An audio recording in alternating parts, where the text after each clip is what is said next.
ವೀಕ್ಷಕರ ನಮಸ್ತೆ. ಇವತ್ತಿನ ಪ್ರೈಮ್ ಟೈಮ್ ಕಾರ್ಯಕ್ರಮಕ್ಕೆ ಸ್ವಾಗತ. ಸದ್ಯ ಇವತ್ತಿನ ಪ್ರೈಮ್ ಟೈಮ್ ಕಾರ್ಯಕ್ರಮದಲ್ಲಿ ನಾವು ಚರ್ಚೆ ಮಾಡ್ತಾ ಇರುವಂತಹ ವಿಚಾರ ಜೊತೆಗೆ ಕರಾವಳಿ ಭಾಗ ಸದ್ಯ ಚರ್ಚೆ ಮಾಡ್ತಾ ಇರುವಂತಹ ವಿಚಾರ. ಯಾಕಂದ್ರೆ ಕರಾವಳಿ ಭಾಗ ಒಂದು 6 ತಿಂಗಳ ಹಿಂದೆ ಯಾವ ರೀತಿ ಇತ್ತು ಅನ್ನುವಂಥದ್ದನ್ನ ನಾನು ಹೇಳಬೇಕಾಗಿಲ್ಲ, ತಮ್ಗಳಿಗೆ ಬಹುಶಃ ಗೊತ್ತಿದೆ ಯಾವ ರೀತಿ ಇತ್ತು. ಅಶಾಂತಿ ತಾಂಡವಾಡ್ತಾ ಇತ್ತು, ಕೋಮು ಸೂಕ್ಷ್ಮ ಪ್ರದೇಶವಾಗಿ ಮತ್ತೆ ನಮ್ಮ ಕರಾವಳಿ ಭಾಗ ಕನ್ವರ್ಟ್ ಆಗಿತ್ತು. ಅಲ್ಲಲ್ಲಿ ಕೋಮು ಘರ್ಷಣೆಗಳು ನಡೀತಾ ಇತ್ತು, 2-3 ಹೆಣಗಳು ಕೂಡ ಬಿದ್ದಿತ್ತು. ರಾತ್ರಿ ಹೊತ್ತು ಯಾವ ರೀತಿ ಮನೆಯಿಂದ ಹೊರಗೆ ಬರಬೇಕು ಅನ್ನುವಂತಹ ಪ್ರಶ್ನೆಗಳ ನಡುವೆ ಭಯದಿಂದ ಮಂಗಳೂರಿನ ಜನರು, ದಕ್ಷಿಣ ಕನ್ನಡ ಜಿಲ್ಲೆಯ ನಾಗರಿಕರು ಬದುಕುವಂತಹ ಪರಿಸ್ಥಿತಿ ಕೂಡ ನಿರ್ಮಾಣ ಆಗಿತ್ತು. ಆವಾಗ ಪೊಲೀಸರು ಇಲ್ವಾ ಅಂತ ಬಂದಾಗ ಪೊಲೀಸರಿದ್ರು. ಆದ್ರೆ ಯಾಕೆ ಈ ರೀತಿ ಆಯ್ತು ಅನ್ನುವಂತಹ ಪ್ರಶ್ನೆಗಳ ನಡುವೆ 6 ತಿಂಗಳ ಹಿಂದೆ ನಮ್ಮ ದಕ್ಷಿಣ ಕನ್ನಡ ಜಿಲ್ಲೆಯ ಪೊಲೀಸ್ ಇಲಾಖೆಯಲ್ಲಿ ಮೇಜರ್ ಸರ್ಜರಿ ಮಾಡಲಾಗಿತ್ತು.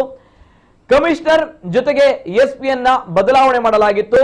ಅದ ನಂತರ ಮಂಗಳೂರು ಕಮಿಷನರ್ ಆಗಿ ಸುಧೀರ್ ಕುಮಾರ್ ರೆಡ್ಡಿ ಅವರು ಬರ್ತಾರೆ, ಅದೇ ರೀತಿ SP ಆಗಿ ಡಾಕ್ಟರ್ ಅರುಣ್ ಕುಮಾರ್ ಅವರು ಬರ್ತಾರೆ. ಇದೆಲ್ಲವೂ ಕೂಡ ತಮ್ಗೆ ಗೊತ್ತಿದೆ. ನಾನು ಯಾಕೆ ಈ ವಿಚಾರವನ್ನ ಹೇಳ್ತಾ ಇದ್ದೀನಿ ಅಂತ ಬಂದಾಗ 6 ತಿಂಗಳ ಹಿಂದೆ ನಮ್ಗಿದ್ದಂತಹ ಪರಿಸ್ಥಿತಿ, ತದನಂತರ ಇದೀಗ 6 ತಿಂಗಳ ನಂತರ ನಾವುಗಳು ಹೀಗಿದ್ದೀವಿ. ಅಂಡ್ ಈಗ ನಮ್ಮ ಕರಾವಳಿ ಭಾಗದಲ್ಲಿ ಅಶಾಂತಿ ತಾಂಡವಾಡ್ತಾ ಇದೆಯಾ, ಕೋಮು ಸೂಕ್ಷ್ಮ ಪ್ರದೇಶವಾಗಿದ್ಯಾ, ಅಥವಾ ಇಲ್ಲಿ ಗಲಾಟೆಗಳು ಆಗ್ತಾ ಇದೆಯಾ ಅಂತ ಬಂದಾಗ ನಮ್ಮ ಜನರು, ನಮ್ಮ ಸಾರ್ವಜನಿಕರು, ಕರಾವಳಿ ಭಾಗದ ದಕ್ಷಿಣ ಕನ್ನಡ ಜಿಲ್ಲೆಯ ಜನರು ಹೇಳ್ತಾ ಇರುವಂತದ್ದು ಇತ್ತೆ ಎಂಕುಲೊಂಚೂರು ನೆಮ್ಮದಿಡ್ ಬದುಕೊಂದುಲ್ಲ ಓ ರೀತಿ ಗಲಾಟೆ ಆವೊಂದಿಜ್ಜಿ ಮುಲ್ಪ ಪೊಯ್ಯದ ಮಾಫಿಯಾ ಆವೊಂದಿತ್ತನು ಐದು ಬೊಕ ಕೋಮು ಗಲಭೆ ಆವೊಂದಿತ್ತನು ಅವುಪುರ ದಾಲ ತೋಜೊಂದಿಜ್ಜಿ ಪೋಡಿಗೆ ಆವೊಂದಿತ್ತು ನಮಕ್ ಬದಿಕೆರೆ ಅಂಡ್ ಇತ್ತ ದಾಲ ತೋಜೊಂದಿಜ್ಜಿ ಮಾತ ಎಡ್ಡೆಡ್ ಆವೊಂದುಂಡು ಕೆಲವು ವಿಚಾರ ಮಾತ್ರ ಎಂಕ್ಲೆಗೆ ಸ್ಟ್ರಿಕ್ಟ್ ರೂಲ್ಸ್ ಭಂಗ ಆವೊಂದುಂಡು ಆಂಡ ನೆಮ್ಮದಿಡ್ ಬದುಕೊಂದುಲ್ಲ ಪನ್ಪುನಂಚಿನ ವಿಚಾರ ನಮ್ಮ ಕುಡ್ಲದ ಜನಕ್ಕೂ ಪನೊಂದುಲ್ಲೇರೆ. ನೆಕ್ ರೀಸನ್ ಪನ್ನಗ ನಮ್ಮ ದಕ್ಷಿಣ ಕನ್ನಡ ಜಿಲ್ಲೆಗೆ ಬೈದಿನಂಚಿನ ಪೊಲೀಸ್ ಕಮಿಷನರ್ ಸುಧೀರ್ ಕುಮಾರ್ ರೆಡ್ಡಿ ಐತ ಒಟ್ಟಿಗೆ SP ಐನಂಚಿನ ಅರುಣ್ ಕುಮಾರ್. ಸೊ ಅರ್ನ ಒಂಜಿ ಕಡಕ್ ಐನಂಚಿನ ಆಫೀಸಿಂಗ್ ಒಂಜಿ ರೂಲ್ಸ್ ದಾದೊಂಡು, ರೂಲ್ಸ್ ಅಂಡ್ ರೆಗ್ಯುಲೇಷನ್ಸ್ ದಾದೊಂಡು, ಸ್ಟ್ರಿಕ್ಟ್ ಆಯ್ನಂಚಿನ ಒಂಜಿ ಪೊಲೀಸಿಂಗ್ ಪವರ್ ದಾದೊಂಡು. ಅವು ನಮ್ಮ ಕರಾವಳಿ ಭಾಗ ದಕ್ಷಿಣ ಕನ್ನಡ ಜಿಲ್ಲೆಡೆ ಶಾಂತಿ ಸುವ್ಯವಸ್ಥೆ ಮಲ್ಪರೆ ಕಾರಣ ಆತನು. ಅವು ಮಾತನಿಗ್ಲೇ ಗೊತ್ತು. ದಾಯಿ ಇಚ್ಛೆ ವಿಚಾರ ಪನೊಂದುಲ್ಲ ಪನ್ನಾಗ ಒಂದೇ ವಿಚಾರ ಮಾಧ್ಯಮ ಸಾರ್ವಜನಿಕ ವಲಯದ ಚರ್ಚೆ ಆವೊಂದುಂಡು. ಕಾರಣ ನಮ್ಮ ದಕ್ಷಿಣ ಕನ್ನಡ ಜಿಲ್ಲೆದ SP ಐತ ಒಟ್ಟಿಗೆ ಮಂಗಳೂರು ಪೊಲೀಸ್ ಕಮಿಷನರ್ ಅರೆನ ಎತ್ತಂಗಡಿ ಮಲ್ಪರೆ ಟ್ರೈ ಮಲ್ತೊಂದುಲ್ಲರು ಎತ್ತಂಗಡಿ ಮಲ್ಪರೆ ಪವರ್ಫುಲ್ ವ್ಯಕ್ತಿನ ಕುಲು ನೆತ್ತಪಿರೋಡು ಮಲ್ಲ ಮಾಫಿಯಾ ನಡ್ತೊಂದುಂಡು ಐತ ಒಟ್ಟಿಗೆ ಅವು ಬೇತೆ ಏರ್ಲತ್ತು ಇತ್ತೆ ನಮ್ಮ ಆಡಳಿತ ಪಕ್ಷ ಪನಗ ಈಗ ನಡೀತಾ ಇರುವಂತಹ ಆಡಳಿತ ಪಕ್ಷದ ಪ್ರಮುಖ ಮುಖಂಡರು, ಪ್ರಮುಖ ನಾಯಕರೇ ಈ IPS ಅಧಿಕಾರಿಗಳನ್ನ, ಸ್ಟ್ರಿಕ್ಟ್ ಅಂಡ್ ಪ್ರಾಮಾಣಿಕವಾಗಿರುವಂತಹ ಖಡಕ್ IPS ಆಫೀಸರ್ಗಳನ್ನ ಎತ್ತಂಗಡಿ ಮಾಡಲಿಕ್ಕೆ ಬಹಳಷ್ಟು ಷಡ್ಯಂತ್ರವನ್ನ, ಸಂಚನ್ನ ರೂಪಿಸ್ತಾ ಇದ್ದಾರೆ ಅನ್ನುವಂತಹ ಒಂದು ಮಾಹಿತಿ. ಇವೆಲ್ಲದ ನಡುವೆ ಇವುಗಳ ವರ್ಗಾವಣೆ ವಿಚಾರವಾಗಿ ಬಹಳಷ್ಟು ಚರ್ಚೆಗಳು ನಡೀತಾ ಇದೆ. ಅಷ್ಟು ಕೂಡ ಏನು ಈ ವಿಚಾರ ಕಂಪ್ಲೀಟ್ ಡೀಟೇಲ್ಸ್ ಬರ್ತಾ ಇದೆ, ನೋಡ್ಕೊಂಬನ್ನಿ.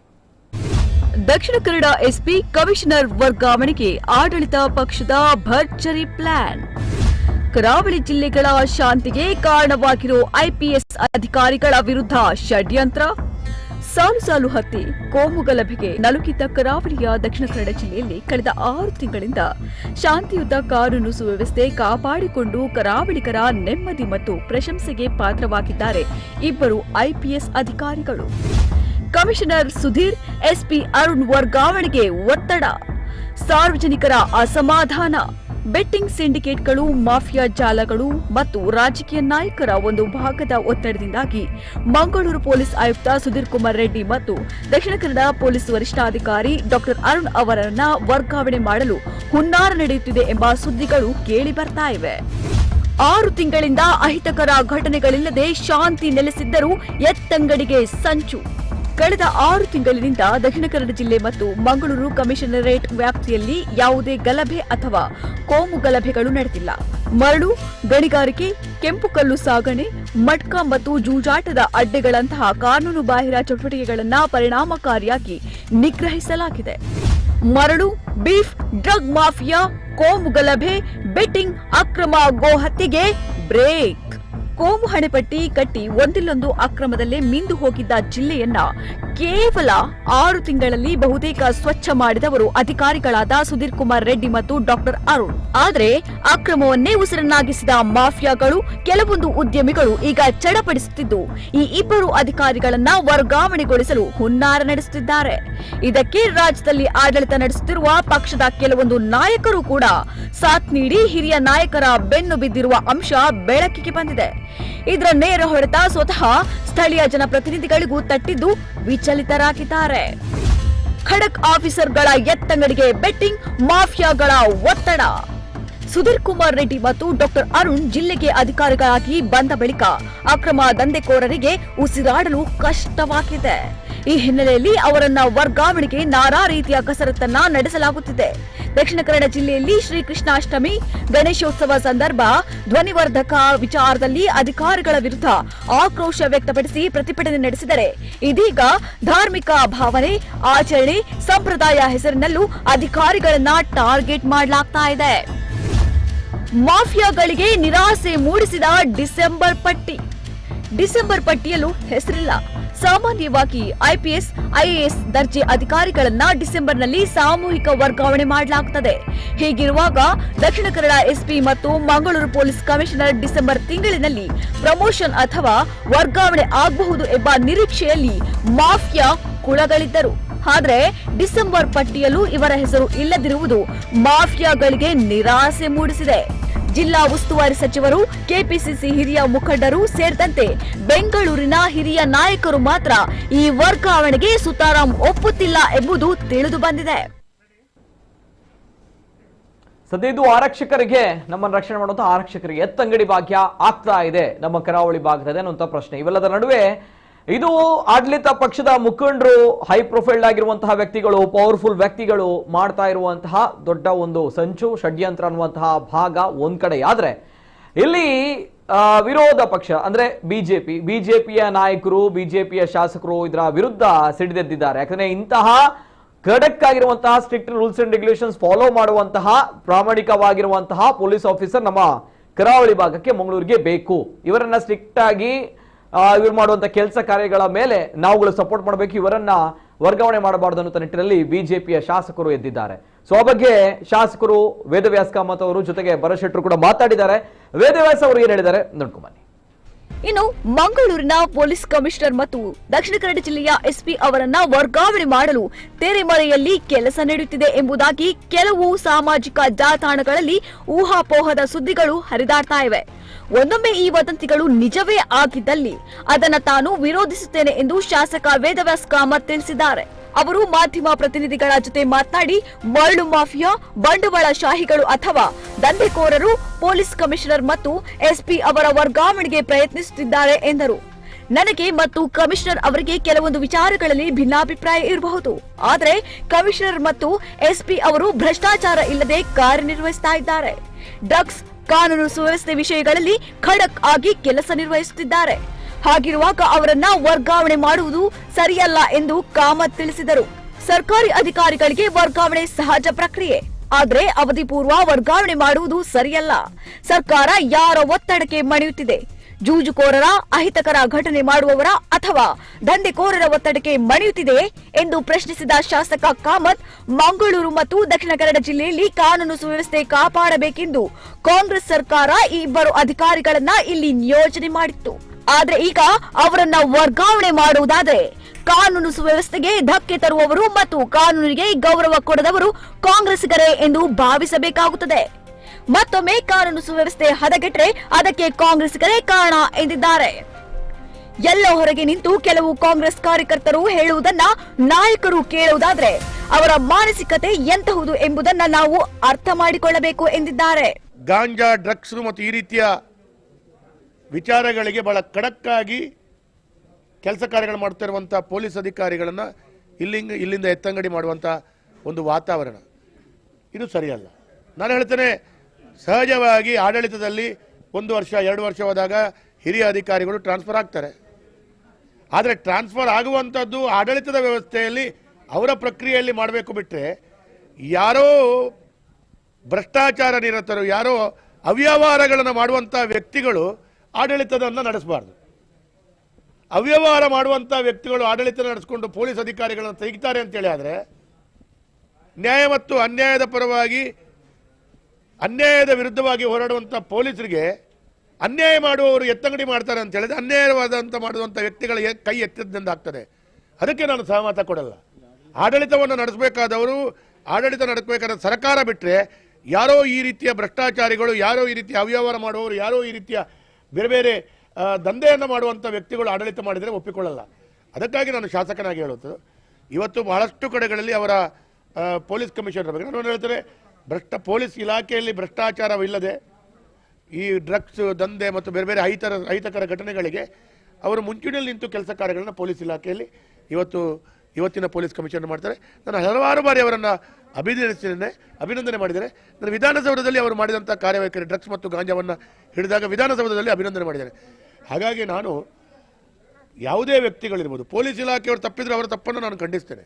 ಆದರೆ ಎಲ್ಲೋ ಒಂದು ಕಡೆ ಕಾಣದ ಕೈಗಳು ಆಡಳಿತ ಮಾಡುವಂಥ ರೀತಿಯ ವಾತಾವರಣ ಮಾಡಿದರೆ ಮತ್ತು ಈ ಎಲ್ಲ ಮಂತ್ರಿಗಳು ಈ ಎಲ್ಲ ಆಡಳಿತದ ವ್ಯವಸ್ಥೆಯ ಚುಕ್ಕಾಣಿ ಹಿಡ್ಕೊಂಡವರು ಅಲ್ಲಿ ಕೆಲಸ ಇಲ್ಲ ಅವರಿಗೆ. ಹಾಗಾಗಿ ಈ ರೀತಿಯ ವರ್ತನೆಗಳು ಸರಿಯಲ್ಲ. 75% ಕಾನೂನು ಸುವ್ಯವಸ್ಥೆ ಸಾಧಾರಣ ಕಂಟ್ರೋಲಿಗೆ ಹದ್ದುಬಸ್ತಿಗೆ ಬಂದಿದೆ. ಮುಖ್ಯವಾಗಿ ಇದಕ್ಕೆ ಕಾರಣ ಏನಂತ ಹೇಳಿದ್ರೆ, ಇಲ್ಲಿನ ಕಮಿಷನರು ನಮ್ಮ ಬೀಫ್ ಮಾಫಿಯಾ ಏನಿದೆ, ದನಗಳ್ಳತನ ಮಾಡೋದು ಮತ್ತು ದನ ಮಾಂಸ ಅನಧಿಕೃತವಾಗಿ ಮಾರಾಟ ಮಾಡೋದು, ಇದನ್ನು ಕಡಿವಾಣಕ್ಕೆ ಹಾಕಿದ್ದಾರೆ. ಎರಡನೇದು ಇಲ್ಲಿರುವಂಥ ಸ್ಯಾಂಡ್ ಮಾಫಿಯಾದ ಅನೈತಿಕ ದಂಧೆ ಏನಿದೆ ಅದನ್ನೆಲ್ಲ ನಿಲ್ಲಿಸಿದ್ದಾರೆ. ಅದರಿಂದಾಗಿ ಈ ಸ್ಯಾಂಡ್ ಮಾಫಿಯಾ ಮತ್ತು ಬೀಫ್ ಮಾಫಿಯಾದಿಂದ ಇಲ್ಲಿರುವಂಥ ಶಾಂತಿ ಕದಡುವಂಥ ಶಕ್ತಿಗಳು ಯಾವಿದೆ, ಆ ಶಕ್ತಿಗಳಿಗೆಲ್ಲ ಇವರದ್ದೇ ಸ್ಪಾನ್ಸರ್ಶಿಪ್ ಆಗ್ತದೆ. ಈ ಜಿಹಾದಿ ಮೈಂಡ್ಸೆಟ್ನವರಿಗೆ ಎಲ್ಲರಿಗೂ ಸಹ ಈ ಸ್ಯಾಂಡ್ ಮಾಫಿಯಾ ಮತ್ತು ಬೀಫ್ ಮಾಫಿಯಾದಿಂದ ಫಂಡಿಂಗ್ ಆಗ್ತಾ ಇತ್ತು. ಈಗ ಅದೆರಡು ಫಂಡಿಂಗ್ ನಿಲ್ಲಿಸಿದ ಕಾರಣಕ್ಕಾಗಿ ಇಲ್ಲಿ ಆ ಶಾಂತಿ ಸ್ವಲ್ಪ ನೆಲೆಸಲಿಕ್ಕೆ ಸಾಧ್ಯವಾಗಿದೆ. ಇದರಲ್ಲಿ ಈಗ ಏನಾಗಿದೆ ಅಂತ ಹೇಳಿದ್ರೆ, ಈ ಬೀಫ್ ಮಾಫಿಯಾ ಮತ್ತು ಸ್ಯಾಂಡ್ ಮಾಫಿಯಾದ ಯಾರು ಕಿಂಗ್ ಪಿನ್ಸ್ ಇದ್ದಾರೆ ಅವರು ಕಾಂಗ್ರೆಸ್ನ ನಾಯಕರ ಹತ್ರ ಎಲ್ಲರ ಹತ್ರ ಸ್ವಲ್ಪ ಪ್ರೆಷರನ್ನು ಹಾಕ್ತಾ ಇದ್ದಾರೆ. ಮತ್ತು ಕೆಲವು ಕಾಂಗ್ರೆಸ್ನ ನಾಯಕರುಗಳ ಹತ್ತಿರ ಸಂಬಂಧಿಗಳ ದೊಡ್ಡದಾದ ಒಂದು ಪ್ರೆಷರ್ ಇದೆ. ಯಾಕಂದ್ರೆ ಇಲ್ಲಿ ಅವರದ್ದು ಬಿಸ್ನೆಸ್ ಚಟುವಟಿಕೆ ಎಲ್ಲ ಈ ಸ್ಯಾಂಡ್ ಬೀಫ್ ಇದೆಲ್ಲ ನಿಂತಿದೆ.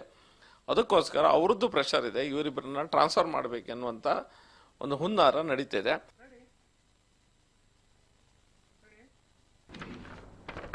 ಇದು ಬಿಜೆಪಿ ಶಾಸಕರ ಮಾತುಗಳು, ಅಂದ್ರೆ ಮಂಗಳೂರು ಉತ್ತರ ಮಂಗಳೂರು ದಕ್ಷಿಣ ಶಾಸಕರ ಮಾತುಗಳು. ಯಾಕಂದ್ರೆ ಇಲ್ಲಿ ಕಾಂಗ್ರೆಸ್ ಪ್ರಮುಖ ನಾಯಕರು ಈ ರೀತಿ ಖಡಕ್ ಆಫೀಸರ್ಗಳನ್ನ ವರ್ಗಾವಣೆ ಮಾಡ್ಲಿಕ್ಕೆ ಟ್ರೈ ಮಾಡ್ತಾ ಇದ್ದಾರೆ. ಬಿಕಾಸ್ ಅವರ ಕೆಲಸ ಕಾರ್ಯಗಳು ಸ್ಯಾಂಡ್ ಮಾಫಿಯಾಗಳಿದೆ, ಜೊತೆಗೆ ಅಲ್ಲಿ ನಿತ್ರ ಬಹಳಷ್ಟು ದೊಡ್ಡ ಕೊಳಗಳ ಕೆಲಸ ಕಾರ್ಯಗಳು ಇದೆ ಅನ್ನುವಂಥದ್ದು ಅವರ ಆರೋಪ. ಸೊ ಹಾಗಿದ್ದಾಗ ಬಹಳಷ್ಟು ವಿಷಯಗಳಿದೆ, ಬಹಳಷ್ಟು ಚರ್ಚೆಗಳು ಆಗ್ತಾ ಇದೆ ಕರಾವಳಿ ಭಾಗದಲ್ಲಿ, ಜೊತೆಗೆ ಜನರು ಕೂಡ ಈ ಬಗ್ಗೆ ಬಹಳಷ್ಟು ಮಾತನಾಡ್ತಿದ್ದಾರೆ.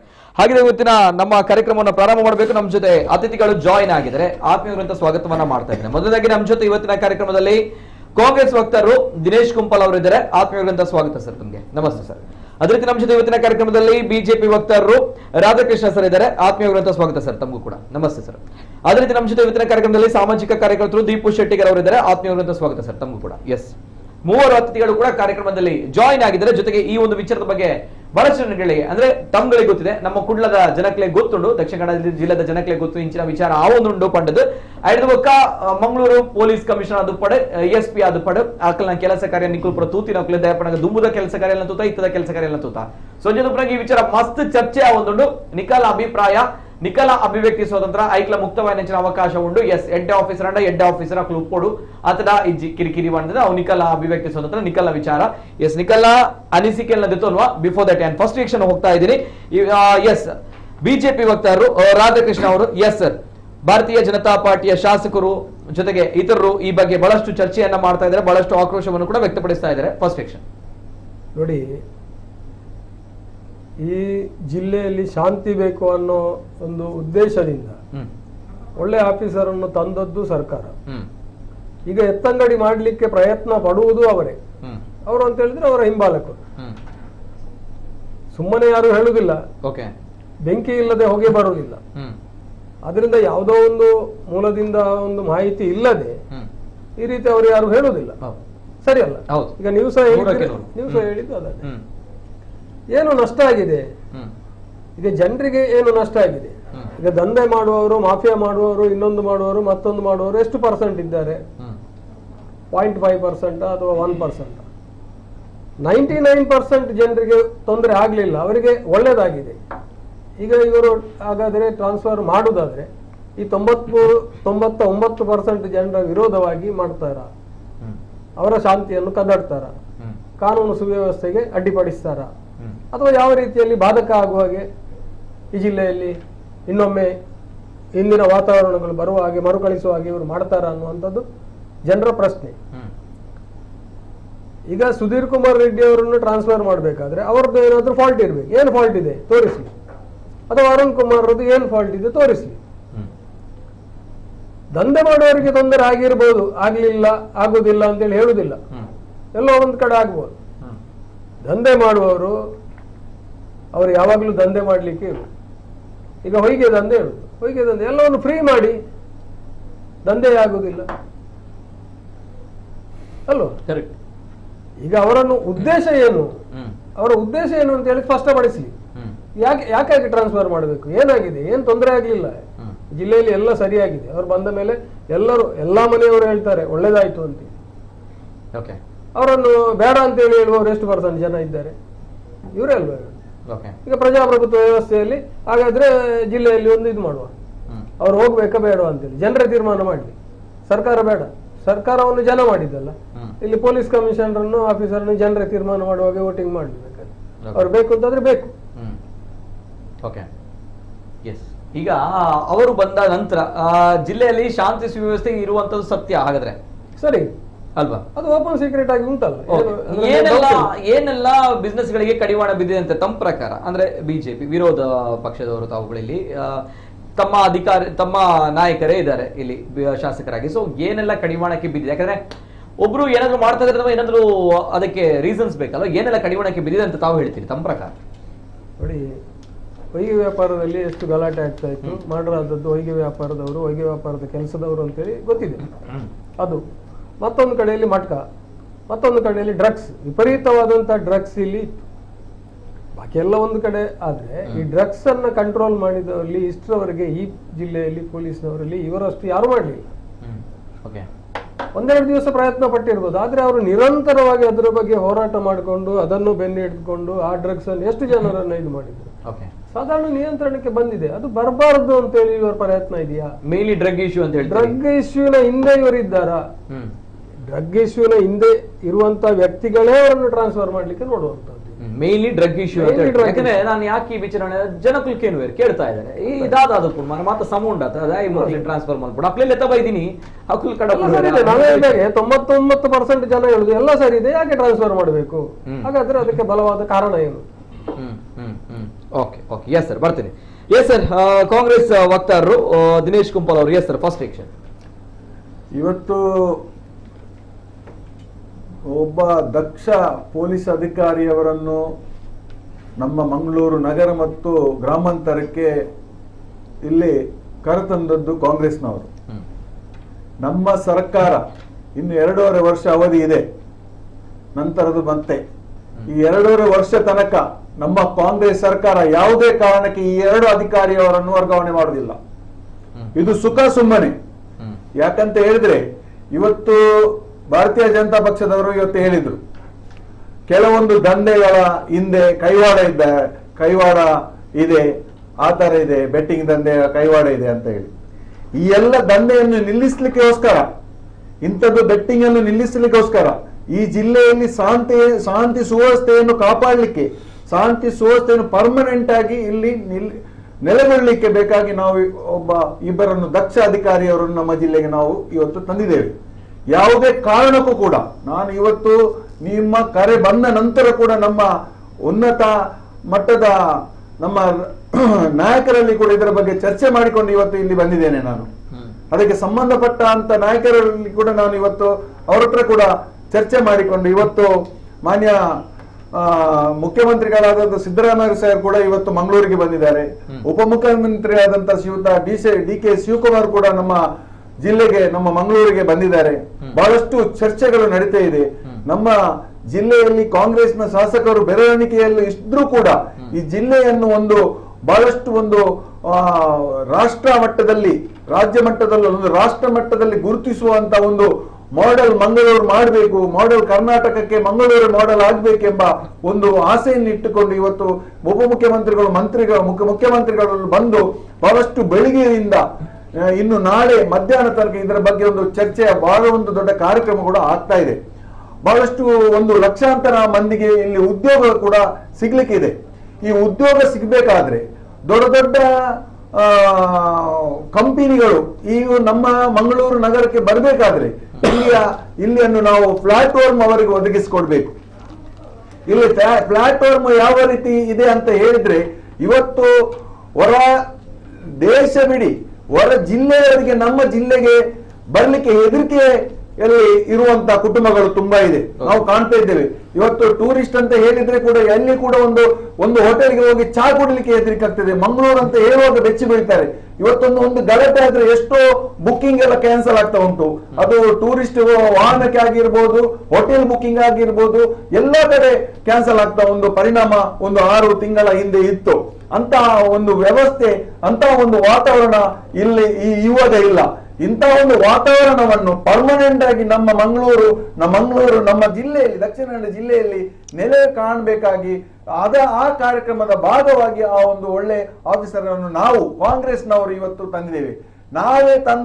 ನಾವೇ ಅವರನ್ನು ಟ್ರಾನ್ಸ್ಫರ್ ಮಾಡುದಂತ ಹೇಳಿದ್ರೆ ಅದು ಒಂದು ನಗಡ್ಲಿಕ್ಕೆ ಬರ್ತದೆ ಆ ವಿಷಯವನ್ನು. ಇವತ್ತು ಭಾರತೀಯ ಜನತಾ ಪಕ್ಷದವರಿಗೆ ನಮ್ಮ ಜಿಲ್ಲೆಯಲ್ಲಿ ಯಾವುದೇ ಒಂದು ಎಳ್ಳಿನಷ್ಟು ಲೋಪವನ್ನು ನಮ್ಮ ಸರ್ಕಾರದಿಂದ ಹುಡುಕ್ಲಿಕ್ಕೆ ಸಾಧ್ಯ ಇಲ್ಲ. ಇವತ್ತು ಏನೇ ಒಂದು ಸಾಧನೆ ಮಾಡಿದ್ರು ಕೂಡ ಅದು ನಾವು ಮಾಡಿದಂತ ಹೇಳಿಕೊಂಡು ತಿರುಗುವಂತ ಭಾರತೀಯ ಜನತಾ ಪಕ್ಷದವರು ಇವತ್ತು 2 MLA ಅವರು ಅಲ್ಲಿ ಬೈಟ್ ಕೊಟ್ರು. ಏನಂತ ಸುಮ್ಮನೆ ಒಂದು ಸುದ್ದಿಯನ್ನು ಹಬ್ಬಿಸುವಂತದ್ದು, ಜನರಲ್ಲಿ ಒಂದು ಆತಂಕದ ವಾತಾವರಣವನ್ನು ಸೃಷ್ಟಿ ಮಾಡುವಂತದ್ದು ಒಂದು ಕಾರ್ಯಕ್ರಮಕ್ಕೆ ಇವರು ಇಳಿದಿದ್ದಾರೆ. ಇದನ್ನು ನೋಡುವಾಗ ನಮಗೆ ನಗಡ್ಲಿಕ್ಕೆ ಬರ್ತದೆ. ಯಾರಾದ್ರೆ ಒಂದು ಕಾಂಗ್ರೆಸ್ನವರು ತಂದದ್ದನ್ನು ನಾವೇ ಅವರನ್ನು ಈ ಜಿಲ್ಲೆಯಿಂದ ಹೊರತಬ್ಬುತ್ತೇವಾ? ಇದೊಂದು ಮಾತಾಡ್ಲಿಕ್ಕೆ ಅದರ ವಿಷಯವಿಲ್ಲ. ಖಂಡಿತವಾಗಿ ಇದು ಬಿಜೆಪಿಯವರ ಒಂದು ಹುನ್ನಾರದೇ ಅಲ್ಲದೆ ಬೇರೆ ಯಾವುದೂ ಇಲ್ಲ.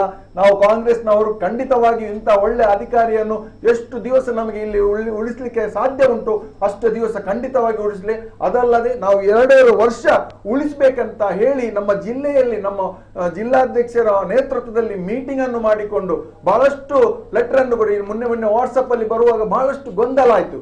ಬಿಜೆಪಿ ಅವರು ಅದನ್ನು ವಾಟ್ಸಪ್ ಶಾರಿಂಗ್ ಎಲ್ಲ ಮಾಡಿಕೊಂಡು ಬಹಳಷ್ಟು ಒಂದು ಜನರಲ್ಲಿ ಒಂದು ವಾತಾವರಣ ಸೃಷ್ಟಿ ಮಾಡಿ ಇದರ ಬಗ್ಗೆ ಒಂದು ಕ್ಲಾರಿಟಿಯನ್ನು ತೆಗೆದುಕೊಂಡಿದ್ದೇವೆ. ಖಂಡಿತವಾಗಿಯೂ ಇಲ್ಲ. 2 ವರ್ಷ ನಮ್ಮ ಜಿಲ್ಲೆಯನ್ನು ಸುವ್ಯವಸ್ಥೆಗೆ ತರಲು ಖಂಡಿತವಾಗಿ ನಮ್ಮ ಸರ್ಕಾರ ಬದ್ಧ ಇದೆ. ಈ ಯಾವುದೇ ಕಾರಣಕ್ಕೂ ಈ ಒಂದು ಅವರನ್ನು ವರ್ಗಾವಣೆ ಮಾಡುವುದಿಲ್ಲ ಅಂತ ಹೇಳಿ ಈ ಸಂದರ್ಭದಲ್ಲಿ ನಾನು ಹೇಳಲಿಕ್ಕೆ ಇಚ್ಛೆ ಪಡ್ತೇನೆ. ಓಕೆ, ಕಾಂಗ್ರೆಸ್ ಅವರು ಈ ರೀತಿ ಮಾಡಲ್ಲ, ಯಾಕಂದ್ರೆ ನಾವು ತಂದಿರುವಂತಹ ಅಧಿಕಾರಿಗಳು ಅಂತ ಮಾತುಗಳನ್ನ ದಿನೇಶ್ ಕುಂಪಾಲ್ ಅವರು ಹೇಳುವಂತ. ಎಸ್, ಅವರುಗಳು ತಂದಿದ್ದಾರೆ, ಯಾಕಂದ್ರೆ ಆ ಪರಿಸ್ಥಿತಿ ಆ ರೀತಿ ಇತ್ತು ಜಿಲ್ಲೆಯಲ್ಲಿ. ಎಲ್ಲರೂ ಕೂಡ ಕರಾವಳಿ ಭಾಗದತ್ತ ಮಂಗಳೂರು ಹತ್ರ ನೋಡ್ತಾ ಇದ್ರು, ಯಾಕಂದ್ರೆ ಶೇಮ್ ಆನ್ ಯು ಅನ್ನೋದು ಹೇಳ್ತಾ ಇದ್ರು. ಬಿಕಾಸ್ ಆ ಸಂದರ್ಭ ಆ ರೀತಿ ಇತ್ತು ನಮ್ಮ ದಕ್ಷಿಣ ಕನ್ನಡ ಜಿಲ್ಲೆ ಅಲ್ವಾ ಸರ್? ಬಹುಶಃ 2-3 ಹೆಣಗಳು ಬಿತ್ತು ಅಲ್ಲಿ. ಯಾವ ರೀತಿ ಕೋಮುಗಲಭೆ ಅಂತ ಹೇಳಿದ್ರು, ಓ ದೇವರೇ, ಹೇಳಕ್ಕೆ ನಮ್ಗೆ ನಿಜವಾಗ್ಲೂ ಕೂಡ ಶಾಕ್ ಆಗುತ್ತೆ. ಆ ಪರಿಸ್ಥಿತಿಯಲ್ಲಿ ನಾವುಗಳು ಬದುಕಿದವರು. ಸೊ ಈಗ ನೋಡಿದಾಗ ಈ ರೀತಿ ಇದೆ. ಸೊ ಆ ಸಂದರ್ಭ ಬೇರೆ ವಿಧಿ ಇಲ್ಲ, ಅಂತ ಆಫೀಸರ್ಗಳೇ ಬೇಕು. ಅದು ಪಕ್ಕ ಕಾಂಗ್ರೆಸ್ ಅವರೇ ಹೇಳಿ ಹಾಕಿದಂತಹ ಅಧಿಕಾರಿಗಳು. ನೋಡೋಣ ಒಂದು ವಿಚಾರಗಳು. ಆಫ್ಟರ್ ದಟ್ ಇಲ್ಲಿ ಆಗ್ತಾ ಇರುವಂತಹ ವಿಚಾರಗಳು, ಆ ಸಂದರ್ಭ ಬಹುಶಃ ತಮ್ಗೆ ಗೊತ್ತಿರ್ಬೋದು, ಗೋ ಹತ್ಯೆ ಎಗ್ಗಿಲ್ಲದೆ ನಡೀತಾ ಇತ್ತು. ಈಗ ಇಲ್ಲಿ ತನಕ ಅಂತ ಬಂದಾಗ ಕಮಿಷನರ್ ಅವರೇ, ಖುದ್ದು ಪೊಲೀಸ್ ಕಮಿಷನರ್ ಅವರೇ, ಜೊತೆಗೆ ನಮ್ಮ ದಕ್ಷಿಣ ಕನ್ನಡ ಜಿಲ್ಲೆಯ ಪೊಲೀಸರೇ ಅಕ್ರಮ ಗೋ ಹತ್ಯೆಯನ್ನ ಅಂದ್ರೆ ಗೋ ಸಾಗಾಟವನ್ನ ಹಿಡಿದಿರುವಂತಹ ಅದೆಷ್ಟೋ ಘಟನೆಗಳನ್ನ ನಾನೇ ಈ ಪ್ರೈಮ್ ಟೈಮ್ ಕಾರ್ಯಕ್ರಮದಲ್ಲಿ ಕೂತ್ಕೊಂಡು ಆ ಬಗ್ಗೆ ನಾನು ಮಾಹಿತಿಯನ್ನು ಕೊಟ್ಟಿದ್ದೀನಿ, ಚರ್ಚೆಯನ್ನ ಮಾಡಿದ್ದೀನಿ. ಅಂದ್ರೆ ಅಂತಹ ಬೆಳವಣಿಗೆಗಳು ಇಷ್ಟರವರೆಗೆ ನಮ್ಮ ಜಿಲ್ಲೆಯಲ್ಲಿ ಆಗಿಲ್ಲ. ಯಾರೇ ಪೊಲೀಸ್ ಅಧಿಕಾರಿಗಳು ಬಂದು ಸ್ವ ಇಚ್ಛೆಯಿಂದ ಅಕ್ರಮ ಗೋ ಸಾಗಾಟವನ್ನ ತಡೆದಿರುವಂತಹ ಹಿಸ್ಟ್ರಿ ನಮ್ಮ ಮಂಗಳೂರಲ್ಲಿ ಇಲ್ಲ. ಇದೆ ಈ ಹಿಂದೆ, ಆದ್ರೆ ಆ ಒಂದು ಹೋದಂತಹ ಹಸು ವಾಪಸ್ ಬಂದಿರುವಂತಹ ಹಿಸ್ಟ್ರಿಗಳಿಲ್ಲ. ಅಂತಹ ಹಿಸ್ಟ್ರಿಗಳನ್ನ ಈ ಪೊಲೀಸ್ ಅವರು ಮಾಡಿದ್ದಾರೆ. ಅಂದ್ರೆ ಕಸಾಯಿಖಾನೆಗೆ ಹೋದಂತಹ ಹಸು ಜೀವಂತವಾಗಿ ಮತ್ತೆ ಹಟ್ಟಿ ಸೇರಿದಂತಹ ನಿದರ್ಶನಗಳು ಈ ಪೊಲೀಸರ ಅವಧಿಯಲ್ಲಾಗಿತ್ತು. ಸೊ ಹಾಗಿದ್ದಾಗ ಇವರು ಮಾಡಿರುವಂತಹ ಕೆಲಸ ಕಾರ್ಯಗಳು ಇದೆಲ್ಲವೂ ಕೂಡ ಬಹಳಷ್ಟು ಕಷ್ಟ ಆಗ್ಬೋದು. ಯಾಕಂದ್ರೆ ಒಂದ್ ಕಡೆ ಬೀಫ್ ಮಾಫಿಯಾ ಈ ಹಿಂದೆ, ಅದರ ಹಿಂದೆ ಬಹಳಷ್ಟು ಕೆಲಸ ಮಾಡ್ತಾ ಇದೆ. ಒಂದು ಕಡೆ ಮರಳು ಮಾಫಿಯಾ ದೊಡ್ಡ ಮಟ್ಟದಲ್ಲಿ ಕೆಲಸ ಮಾಡ್ತಾ ಇದೆ. ಜೊತೆಗೆ ಈಗಾಗಲೇ ಹೇಳಿದಾಗೆ ಡ್ರಗ್ಸ್, ಗಾಂಜಾ ಇದು ಬಹಳಷ್ಟು ಕೆಲಸ ಮಾಡ್ತಾ ಇದೆ. ಜೊತೆಗೆ ಒಂದು ಸರ್ಕಾರ ನಡೆಯುತ್ತೆ ಅಂತ ಬಂದಾಗ ಅದರ ಹಿಂದೆ ಬಹಳಷ್ಟು ಟಾಪ್ ಲೀಡರ್ಸ್ಗಳು ಅಥವಾ ಬಹಳಷ್ಟು ಒಂದು ಕಿಂಗ್ ಪಿನ್ಗಳು, ದೊಡ್ಡ ದೊಡ್ಡ ಕುಳಗಳು ಇರ್ತಾರೆ ಅನ್ನುವಂಥದ್ದು. ಸೊ ಅವ್ರುಗಳಿಗೆ ಬಿಸ್ನೆಸ್ ಮಾಡ್ಲಿಕ್ಕೆ ಕಷ್ಟ ಆಗ್ತಾ ಇದೆ. ದಟ್ಸ್ ವೈ ಇವರುಗಳು ಈ ರೀತಿ ಒತ್ತಡ ಹೇಳ್ತಾ ಇದ್ದಾರೆ ಅಂತ ಮಾತುಗಳು. ಎನಿವೇ, ನಾನು ಬರ್ತೀನಿ, ಬಹಳಷ್ಟು ಕರೆಗಳು ಬರ್ತಾ ಇದೆ, ಕರೆಗಳನ್ನು ತೆಗೆದುಕೊಳ್ತೀನಿ. ಬಿಫೋರ್ ದಟ್ ದೀಪು ಶೆಟ್ಟಿಗರ್ ಅವರು, yes sir, first action sir. ಮೊದಲನೇದಾಗಿ ಕಮಿಷನರ್ ನಮ್ಮ ಊರಿಗೆ ಬಂದದ್ದು ನಮ್ಮ ಪುಣ್ಯ. ಗೌರ್ಮೆಂಟ್ ಹಾಕಿದೆ, ಸರ್ಕಾರ, ಕಾಂಗ್ರೆಸ್ ಸರ್ಕಾರ ಕಮಿಷನರ್ ಅನ್ನು ಹಾಕಿದೆ. ನಿಜವಾಗಿ ಒಳ್ಳೆ ವಿಷಯ ಅದು. ಒಳ್ಳೆ ಸಮಯಕ್ಕೆ ಒಳ್ಳೆ ವ್ಯಕ್ತಿಯನ್ನು ಇಲ್ಲಿಗೆ ಆಯ್ಕೆ ಮಾಡಿದ್ದಾರೆ. ಮತ್ತೊಂದು ವಿಷಯ ಏನಂತ ಹೇಳಿದ್ರೆ, ಇಲ್ಲಿ ಕಾಂಗ್ರೆಸ್ ಸರ್ಕಾರ ಮೇಲೆ ಸ್ವಲ್ಪ ಚಿಂತೆ ಮಾಡಿದೆ. ಫಸ್ಟಿಗೆ ಕೆಲವು ಡಿಸ್ಕಷನ್, ನಾನು ಕೆಲವು ವಿಷಯ ತಿಳ್ಕೊಂಡ ಪ್ರಕಾರ ಅಲ್ಲಿ ನಮ್ಗೆ 1 ಸೀಟು ಬರುದಿಲ್ಲ, ಇದ್ದದ್ರಲ್ಲಿ 1-2 ಗೆಲ್ಲುದು, ಅಲ್ಲಿ ಫ್ರೀ ಹಾಕಿ ಬಿಡುದು, ಸ್ವಲ್ಪ ಟೈಟ್ ಮಾಡ್ಲೇಬೇಕು, ಎಂತ ಸಹ ಪ್ರಾಫಿಟ್ ಇಲ್ಲ. ಇಲ್ಲಿ ಏನಾಗಿದೆ ಗೊತ್ತಾ, ಕೆಲವು ಅಂಡರ್ಸ್ಟ್ಯಾಂಡಿಂಗ್ ಪಾಲಿಟಿಕ್ಸ್ ಕೂಡ ಇಲ್ಲಿ ನಡೀತದೆ ಎಂಬುದು ಕೂಡ ಮೇಲಿನವರಿಗೆ ಗೊತ್ತಾಗಿ ಈಗ ಈ ರೀತಿ ನಡೀತಾ ಇದೆ. ಈಗ ಇದು ನಾನ್ ತಿಳಿದ ಮಟ್ಟಿಗೆ ಈಗ ಈ ವಿಷಯ ಯಾಕೆ ಈ ರೀತಿ ಬಂತಂತ ಹೇಳಿದ್ರೆ, ಇಲ್ಲಿ ಒಂದು DK ಶಿವಕುಮಾರ್ ಅವರು ನೆಕ್ಸ್ಟ್ CM ಆಗ್ಬಹುದಂತ ಒಂದು ಅಭಿಪ್ರಾಯಗಳು ಕೂಡ ಕೇಳಿ ಬರ್ತಿತ್ತು. ಆಗ ಕೆಲವರು ಹೇಳಿರ್ಬಹುದು ಅಂತ ಹೇಳಿದ್ರೆ, ಮುಂದೆ DK ಶಿವಕುಮಾರ್ ಬಂದ್ರೆ ನೋಡುವ ನಾವು, ಅಂದ್ರೆ DK ಶಿವಕುಮಾರ್ ನ ಟೀಮ್ನವರ ಬಳಿಗೆ ಹೋಗಿ ಈ ಒಬ್ಬರನ್ನು ಚೇಂಜ್ ಮಾಡ್ಬೇಕು ಕಮಿಷನರ್ ಅಂತ ಕೆಲವು ಮಾಫಿಯಾದವರು ಹೇಳಿರ್ಬಹುದು. ಆ ಸಂದರ್ಭದಲ್ಲಿ ನಮ್ಮ CM ಬಂದ ಕೂಡಲೇ ಮಾಡಬಹುದು ಅಂತ ಸಹ ಹೇಳಿರಬಹುದು. ಯಾಕಂತ ಹೇಳಿದ್ರೆ ಕೆಲವು ವಿಷಯಗಳು ನಮ್ಗೆ ಸಹ ಕಿವಿಗೆ ಬಿದ್ದ ಪ್ರಕಾರ ಸಾಮಾಜಿಕವಾಗಿ ಆ ರೀತಿ ಬಂದಿದೆ. ಆದ್ರೆ ಮುಖ್ಯಮಂತ್ರಿಗಳಂತ ತೀರ್ಮಾನವನ್ನು ತೆಗೆದುಕೊಳ್ಳುವುದಿಲ್ಲ. ಯಾಕಂತ ಹೇಳಿದ್ರೆ ಮೈಂಡ್ ಇದೆ ಅವರಿಗೆ, ಅವರು ಎಲ್ಲಿ ಎಂತ ಇದಂತ ಹೇಳಿ ಗೊತ್ತಾಗ್ತಿದೆ. ಆದ್ರೆ ಕುತಂತ್ರಗಳು ಆಗ್ತಾ ಇರ್ತದೆ, ಅದು ಪ್ರತಿ ರಾಜಕೀಯ ಪಕ್ಷದಲ್ಲೂ ಕೆಲವರು ಇರ್ತಾರೆ. ಬೇರೆ ಬೇರೆ ಕೆಲವು ರಾಜಕೀಯ ಪಕ್ಷದವರಿಗೆ ಬೇರೆ ಬೇರೆ ಕಡೆಯಿಂದ ಬೇರೆ ಬೇರೆ ದಂಧೆಯಿಂದ ಕೆಲವರಿಗೆ ಪಾರ್ಟಿಯಲ್ಲಿರುವಂತ ಕೆಲವರಿಗೆ ಅದರಿಂದ ಹಣ ಬರುವವರು, ಅದಕ್ಕೋಸ್ಕರ ಇದು ಮಾಡುವವರು ಇರ್ತಾರೆ. ಅದು ಪ್ರಾಮಾಣಿಕವಾಗಿರುವ ಪಕ್ಷದ ಕಾರ್ಯಕರ್ತರಿಗೆ ಕಾಣುವುದಿಲ್ಲ. ಈಗ ಕಾಂಗ್ರೆಸ್ ಆಗಿರ್ಬೋದು, ಬಿಜೆಪಿ ಆಗಿರ್ಬೋದು, ಪ್ರಾಮಾಣಿಕರ 2 ಪಾರ್ಟಿಯಲ್ಲಿ ಕೂಡ ಇದ್ದಾರೆ. ಪಕ್ಷಕ್ಕೋಸ್ಕರ, ಪಕ್ಷದಲ್ಲಿ ಸತ್ಯ ಇದೆ, ಪಕ್ಷದಲ್ಲಿ ನ್ಯಾಯ ಇದೆ ಅಂತ ಇರುವವರು ಇದ್ದಾರೆ. ಆದ್ರೆ ಅದರ ನಡುವೆ ಕೆಲವರು ಇಂತಹ ಗೋಲ್ಮಾಲ್ಗಳನ್ನು ಮಾಡುವವರು ಕೂಡ ಇದ್ದಾರೆ. ಈಗ ಇವರು ಬಂದಿರುವುದು ನಮ್ಗೆ ಒಂದು ಲೆಕ್ಕದಲ್ಲಿ ಒಳ್ಳೇದೇನಂತ ಹೇಳಿದ್ರೆ, ಒಂದು ನಾವು ನೋಡ್ಬೋದು ಇಲ್ಲಿ ಮೊದಲು ನಡೀತಿದ್ದ ದಂಧೆಗಳು, ಇಲ್ಲಿ ನಾನೇ ಹಲವಾರು ಮಾತುಗಳನ್ನು ಹೇಳಿದ್ದೇನೆ. ಮಸಾಜ್ ಪಾರ್ಲರ್ಗಳ ಬಗ್ಗೆ ನಡೀತಾ ಇತ್ತು. ಮಸಾಜ್ ಪಾರ್ಲರ್ಗಳು ಎಷ್ಟೋ ನಡೀತಾ ಇತ್ತು, ಎಷ್ಟು ಹೇಳಿದ್ರು ಕೂಡ ರೈಡ್ ಆಗ್ತಿರ್ಲಿಲ್ಲ. ಯಾಕಂತ ಹೇಳಿದ್ರೆ ಅದಕ್ಕೆ ಪ್ರೂಫ್ ಬೇಕಂತೆ. ನಾವು ಒಳಗೆ ಹೋಗಿ ಮಸಾಜ್ ಮಾಡಿಸಿ ನಮ್ಮ ವಿಡಿಯೋ ನಾವು ತೆಗೆದು ಪ್ರೂಫ್ ಕೊಡ್ಬೇಕಂತ. ಈಗ ಯಾಕೆ ಬಂದಾಗಿದೆ? ಮೊದಲು ಇದ್ದವರು ಯಾಕೆ ಬಂದ್ ಮಾಡಲಿಲ್ಲ? ಕಂಪ್ಲೀಟ್ ಬಂದಾಗಿದೆ. ಈಗ ಕಂಪ್ಲೀಟ್ ಬಂದಾಗಿದೆ. ಯಾಕಂತ ಹೇಳಿದ್ರೆ ಅದರಿಂದ ಬಿದ್ದು ನಾನೇ ಹೋಗಿ ವಿಡಿಯೋ ಮಾಡಿದ್ದೇನೆ. ಒಳಗೆ ಒಂದು ಸ್ಟೆಪ್ ಬಾಕಿ ಇರುವಾಗ ಕಮಿಷನರ್ ಚೇಂಜ್ ಆಯ್ತು. ಇಲ್ಲದಿದ್ರೆ ಅದ್ರದ್ದು ನೆಕ್ಸ್ಟ್ ನಾನೇ ಮಾಡ್ತಾ ಇದ್ದೆ. ನಡೀತಾ ಇತ್ತು ಒಳಗೆ ದಂಧೆ, ಒಳಗೆ 100% ದಂಧೆ ನಡೀತಿತ್ತು, ಹೋಗ್ತಾ ಇತ್ತು. ಯಾರಿಗೆ ಮಾಮೂಲಿ ಹೋಗುವವರಿಗೆ ಹೋಗ್ತಾ ಇತ್ತು. ಇವರು ಬಂದ್ಮೇಲೆ ಈಗ ಬಂದ್ ಯಾಕಾಗಿದೆ ಒಂದು ಯೋಚಿಸಿ. ಮೊದಲು ಸಕ್ರಮವಾಗಿರ್ತಿದ್ರೆ ಈಗ ಕಂಪ್ಲೀಟ್, ನಾನು ಕೆಲವು ನೋಟ್ ಮಾಡಿದ್ದು ಕೆಲವು ಇಲ್ಲಿಗಲ್ ನಡೀತಿದ್ದು, ಈಗ ಕಂಪ್ಲೀಟ್ ಬಂದೆ. ಯಾಕಂತ ಹೇಳಿದ್ರೆ ಅವರು ಕಮಿಷನರ್ ಚೇಂಜ್ ಆದಾಗ ಇವರು ಬರ್ತಾ ಇದ್ರು, ಬರುದು, ಡೋರ್ ಓಪನ್ ಮಾಡುದು, ಹೋಗುದು, ಡೋರ್ ಓಪನ್ ಮಾಡುದು, ಹೋಗುದು. ಒಂದು 10-15 ದಿವಸ ತನಕ ಇದು ಆಗ್ಬಹುದು ಎಂಬಂತ ಮನೋಭಾವನೆ ಇತ್ತು ಇವರಿಗೆ. ನಂತರ ಏನಾಗಿದೆ, ಆಗುದಿಲ್ಲ ಅಂತ ಗೊತ್ತಾದಾಗ ಅಲ್ಲಿ ರೆಂಟ್ ಕೊಡ್ಬೇಕಲ್ಲ, ನೆಕ್ಸ್ಟ್ ಕ್ಲೋಸ್ ಮಾಡಿ ಹೋದ್ರು. ಈಗ ಹೋಗಿದ್ದಾರೆ ಕೆಲವು ಕಡೆಗಳಲ್ಲಿ ದಂಧೆಯವರು ಹೋಗಿದ್ದಾರೆ, 100% ಹೋಗಿದ್ದಾರೆ. ಒಂದನೇದು. ಎರಡನೇದು ಕ್ರಿಕೆಟ್ ಬೆಟ್ಟಿಂಗ್ ಮಂಗಳೂರಲ್ಲಿ ಹಲವಾರು ಮಂದಿ ಇದ್ದಾರೆ, ದೊಡ್ಡ ದೊಡ್ಡ ಕುಳಗಳಿದ್ರಲ್ಲಿ. ಮಂಗಳೂರು ಆಗಿರ್ಬೋದು, ಉಡುಪಿಯಲ್ಲಾಗಿರ್ಬೋದು, ಕ್ರಿಕೆಟ್ ದಂಧೆಗಳು. ಗೋವಾಕ್ಕೆ ಹೋಗಿದ್ದಾರೆ, ವಿದೇಶಕ್ಕೆ ಹೋಗಿದ್ದಾರೆ ದೊಡ್ಡ ದೊಡ್ಡ ಬುಕ್ಕಿಗಳು. ಯಾಕೆ? ಗೋವಾದಲ್ಲಿ ನಿಂತು ಮಾಡ್ತಿದ್ದಾರೆ, ವಿದೇಶದಲ್ಲಿ ನಿಂತು ಮಾಡ್ತಿದ್ದಾರೆ. ಯಾಕಂದ್ರೆ ಇಲ್ಲಿ ನಿಂತರೆ ಒಳಗೆ ಬೀಳ್ತೇವೆ ಎಂಬಂತ ಒಂದು ಮನೋಭಾವನೆ ಇದೆ. ಅದು ಸಹ ನಡೀತದೆ. ಈಗ ಬೆಟ್ಟಿಂಗ್ಸ್ 100% ನಿಲ್ಲಿಸಿದ್ದಾರೆ ಹೇಳಲ್ಲ, ಕೆಲವು ಆಪ್ಗಳು ಈಗ ಸಹ ಇಲ್ಲಿ ಮಂಗಳೂರಲ್ಲಿ ನಡೀತಾ ಇದೆ. ಅದನ್ನು ಕೂಡ ಸಂಪೂರ್ಣವಾಗಿ ನಿಲ್ಲಿಸಬೇಕು. ಮತ್ತೆ ಡ್ರಗ್ ವಿಷಯಕ್ಕೆ ಬಂದಾಗ ಒಂದು ವಿಷಯ ನಾನು ಹೇಳ್ತೇನೆ. ನಾನು ಡ್ರಗ್ ವಿಷಯದಲ್ಲಿ ಸಾಧಾರಣ 1 ವರ್ಷದಿಂದ ಸಂಬಂಧಪಟ್ಟವರಿಗಾಗಿರ್ಬೋದು, ಪ್ರಧಾನಮಂತ್ರಿಗಾಗಿರ್ಬೋದು ಪತ್ರಗಳನ್ನು ಬರಿತಾ ಇದ್ದೇನೆ. ಪೊಲೀಸ್ ಡಿಪಾರ್ಟ್ಮೆಂಟ್ ಇಂದ ರೆಸ್ಪಾನ್ಸ್ ಕರೆಕ್ಟ್ ಆಗಿ ನಂಗೆ ಬರ್ತಾ ಇರ್ಲಿಲ್ಲ. ಇವರು ಬಂದಾಗ ನನಗೆ ಪ್ರತಿ ಸ್ಟೇಷನ್ ಇಂದ ಎಷ್ಟೆಷ್ಟು ಡ್ರಗ್ಸ್ ಹಿಡಿದಿದ್ದೇವೆ, ಎಷ್ಟೆಷ್ಟು ಮಂದಿಯನ್ನು ಅರೆಸ್ಟ್ ಮಾಡಿದ್ದೇವೆ, ಯಾವೆಲ್ಲ ಕ್ರಮಗಳನ್ನು ಮಾಡ್ತಿದ್ದೇವೆ, ಅದರ ಪ್ರತಿಯೊಂದು ಅಪ್ಡೇಟ್ ಮನೆಗೆ ಕಳಿಸಿದ್ದಾರೆ. ಪ್ರಧಾನಮಂತ್ರಿಯಿಂದ ಕಮಿಷನರ್ ಆಫೀಸ್ಗೆ ಬಂದಿದೆ. ಕಮಿಷನರ್ ಆಫೀಸ್ ಇಂದ ಪ್ರತಿ ಪೊಲೀಸ್ ಇಲಾಖೆ, ಮುಲ್ಕಿ ಸ್ಟೇಷನ್ ಆಗಿರ್ಬೋದು, ಸುರತ್ಕಲ್ ಆಗಿರ್ಬೋದು, ಪಣಂಬೂರ್ ಆಗಿರ್ಬೋದು, ಮೂಡಬಿದ್ರೆ ಆಗಿರ್ಬೋದು, ಕಾವೂರ್ ಆಗಿರ್ಬೋದು, ಪ್ರತಿ ಸ್ಟೇಷನ್ ಇಂದ ನಮ್ಗೆ ರಿಪ್ಲೈ ಕಳಿಸಿದ್ದಾರೆ. ಅಂದ್ರೆ ಪ್ರಧಾನಮಂತ್ರಿ ಅವರು ಇಲ್ಲಿಗೆ ಕಳಿಸಿ, ಇಲ್ಲಿಂದ ಪೊಲೀಸ್ ಸ್ಟೇಷನ್ಗೆ ಹೋಗಿ ಪ್ರತಿ ಪೊಲೀಸ್ ಸ್ಟೇಷನ್ ಇಂದ ಅಪ್ಡೇಟ್ ಕಳಿಸಿ ಅಂತ ಹೇಳಿ ಕಳಿಸಿದ್ದಾರೆ. ಇದರಲ್ಲಿ ಇವರದೊಂದು ಚುರುಕುತನವನ್ನು ನೋಡಬಹುದು. ಅಂದ್ರೆ ಎಲ್ಲೆಲ್ಲಿ ಎಂತೆಲ್ಲ ಆಗಿದೆ, ಎಂತೆಲ್ಲ ಕ್ರಮವನ್ನು ತೆಗೆದುಕೊಂಡಿದ್ದಾರೆ. ಇದು ಡ್ರಗ್ ವಿಷಯದಲ್ಲಿ ನೋಡಿ, ಲಾಸ್ಟ್ ಟೈಮ್ ಅವರದೊಂದು ಮಾತಾಡುವ ಇದು ನೋಡಿದ್ದೇವೆ ನಾವು, ಒಂದು ವಿಡಿಯೋ. ಅದರಲ್ಲಿ ಅವರೊಂದು ಒಂದು ತಂದೆ ತಾಯಿಗಳು ಅನುಭವಿಸಿದ ನೋವನ್ನು ಅವರ ಕಣ್ಣಲ್ಲಿ ನೋಡುವಾಗ ಸ್ವಂತ ಅವರ ಮನೆಯವರೇ ಅನುಭವಿಸಿದ ರೀತಿ ಇತ್ತು. ಜನರ ಭಾವನೆಗಳನ್ನು ಅರ್ಥ ಮಾಡುವ ಒಬ್ಬ ಅಧಿಕಾರಿ ಬೇಕು ನಮಗೆ. ಆ ಭಾವನೆಯನ್ನು ಅರ್ಥ ಮಾಡುವ ಒಂದು ಗುಣ ಅವರಲ್ಲಿದೆ. ನಿಜವಾಗಿ ಅದು ಖುಷಿ ಆಯ್ತು. ಅದಾಗಿರ್ಬೋದು. ಮತ್ತೆ ನಮ್ಮದು ಕೆಲವು ಸ್ಪೀಡ್ ದಂಧೆಗಳು ನಡೀತಾ ಇತ್ತು, ಅದು ನಿಂತಿದೆ.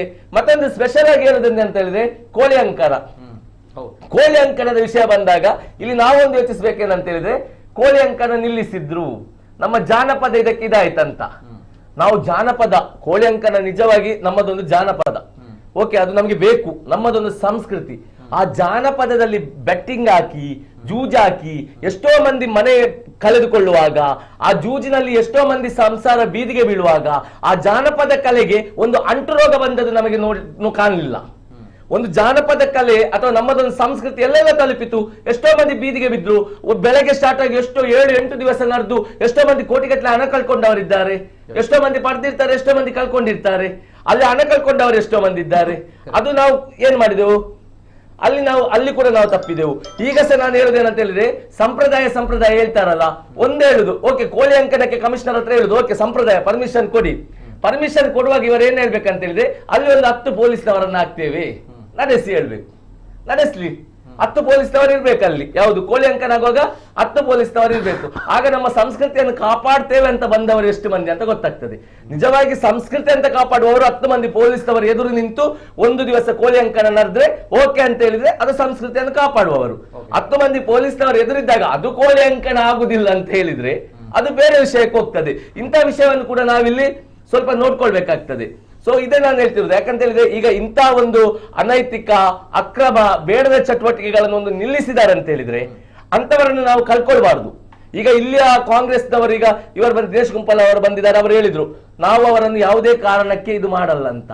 ಇಲ್ಲಿ ಏನ್ ಗೊತ್ತಾ, ಕಮಿಷನರ್ ಅನ್ನು ಟ್ರಾನ್ಸ್ಫರ್ ಮಾಡ್ತಾರೆ ಅಂತ ಹೇಳಿದಾಗ ವಿರೋಧ ಪಕ್ಷದವರು ವಾಯ್ಸ್ ರೈಸ್ ಮಾಡೋದಕ್ಕಿಂತಲೂ ಸ್ವಪಕ್ಷದಲ್ಲಿರುವಂತಹ ಒಳ್ಳೆಯ ಕಾರ್ಯಕರ್ತರು ಅವರು ನಮಗೆ ಬೇಕು ನಿಲ್ಲಿಸಿ ಅಂತ ಹೇಳಿದ್ರೆ ಪಕ್ಷ ಖಂಡಿತ ಚೇಂಜ್ ಮಾಡಲ್ಲ, 100% ಚೇಂಜ್ ಮಾಡಲ್ಲ. ಮತ್ತೆ ಏನಂತ ವಿರೋಧ ಪಕ್ಷದವರು ಸಹ ನಿಲ್ಲಿ, ವಿರೋಧ ಪಕ್ಷದವರು ಸಹ ಇದಕ್ಕೆ ವಿರೋಧವಾಗಿ ನಿಲ್ಲಿ, ಅದ್ರಲ್ಲಿ ಇದ್ದವರು ಸಹ ನಿಲ್ಲಿ. ನಮ್ಗೆ ಇಲ್ಲಿ ಬೇಕಾದದ್ದು ವಿರೋಧ ಪಕ್ಷ ಆಡಳಿತ ಪಕ್ಷ ಅಂತಲ್ಲ, ಇಲ್ಲಿ ಎರಡೂ ಪಕ್ಷದ ಕಾರ್ಯಕರ್ತರ ಮಕ್ಕಳಿಲ್ಲಿ ದಾರಿ ತಪ್ತಾ ಇದ್ರು ಕೆಲವರು.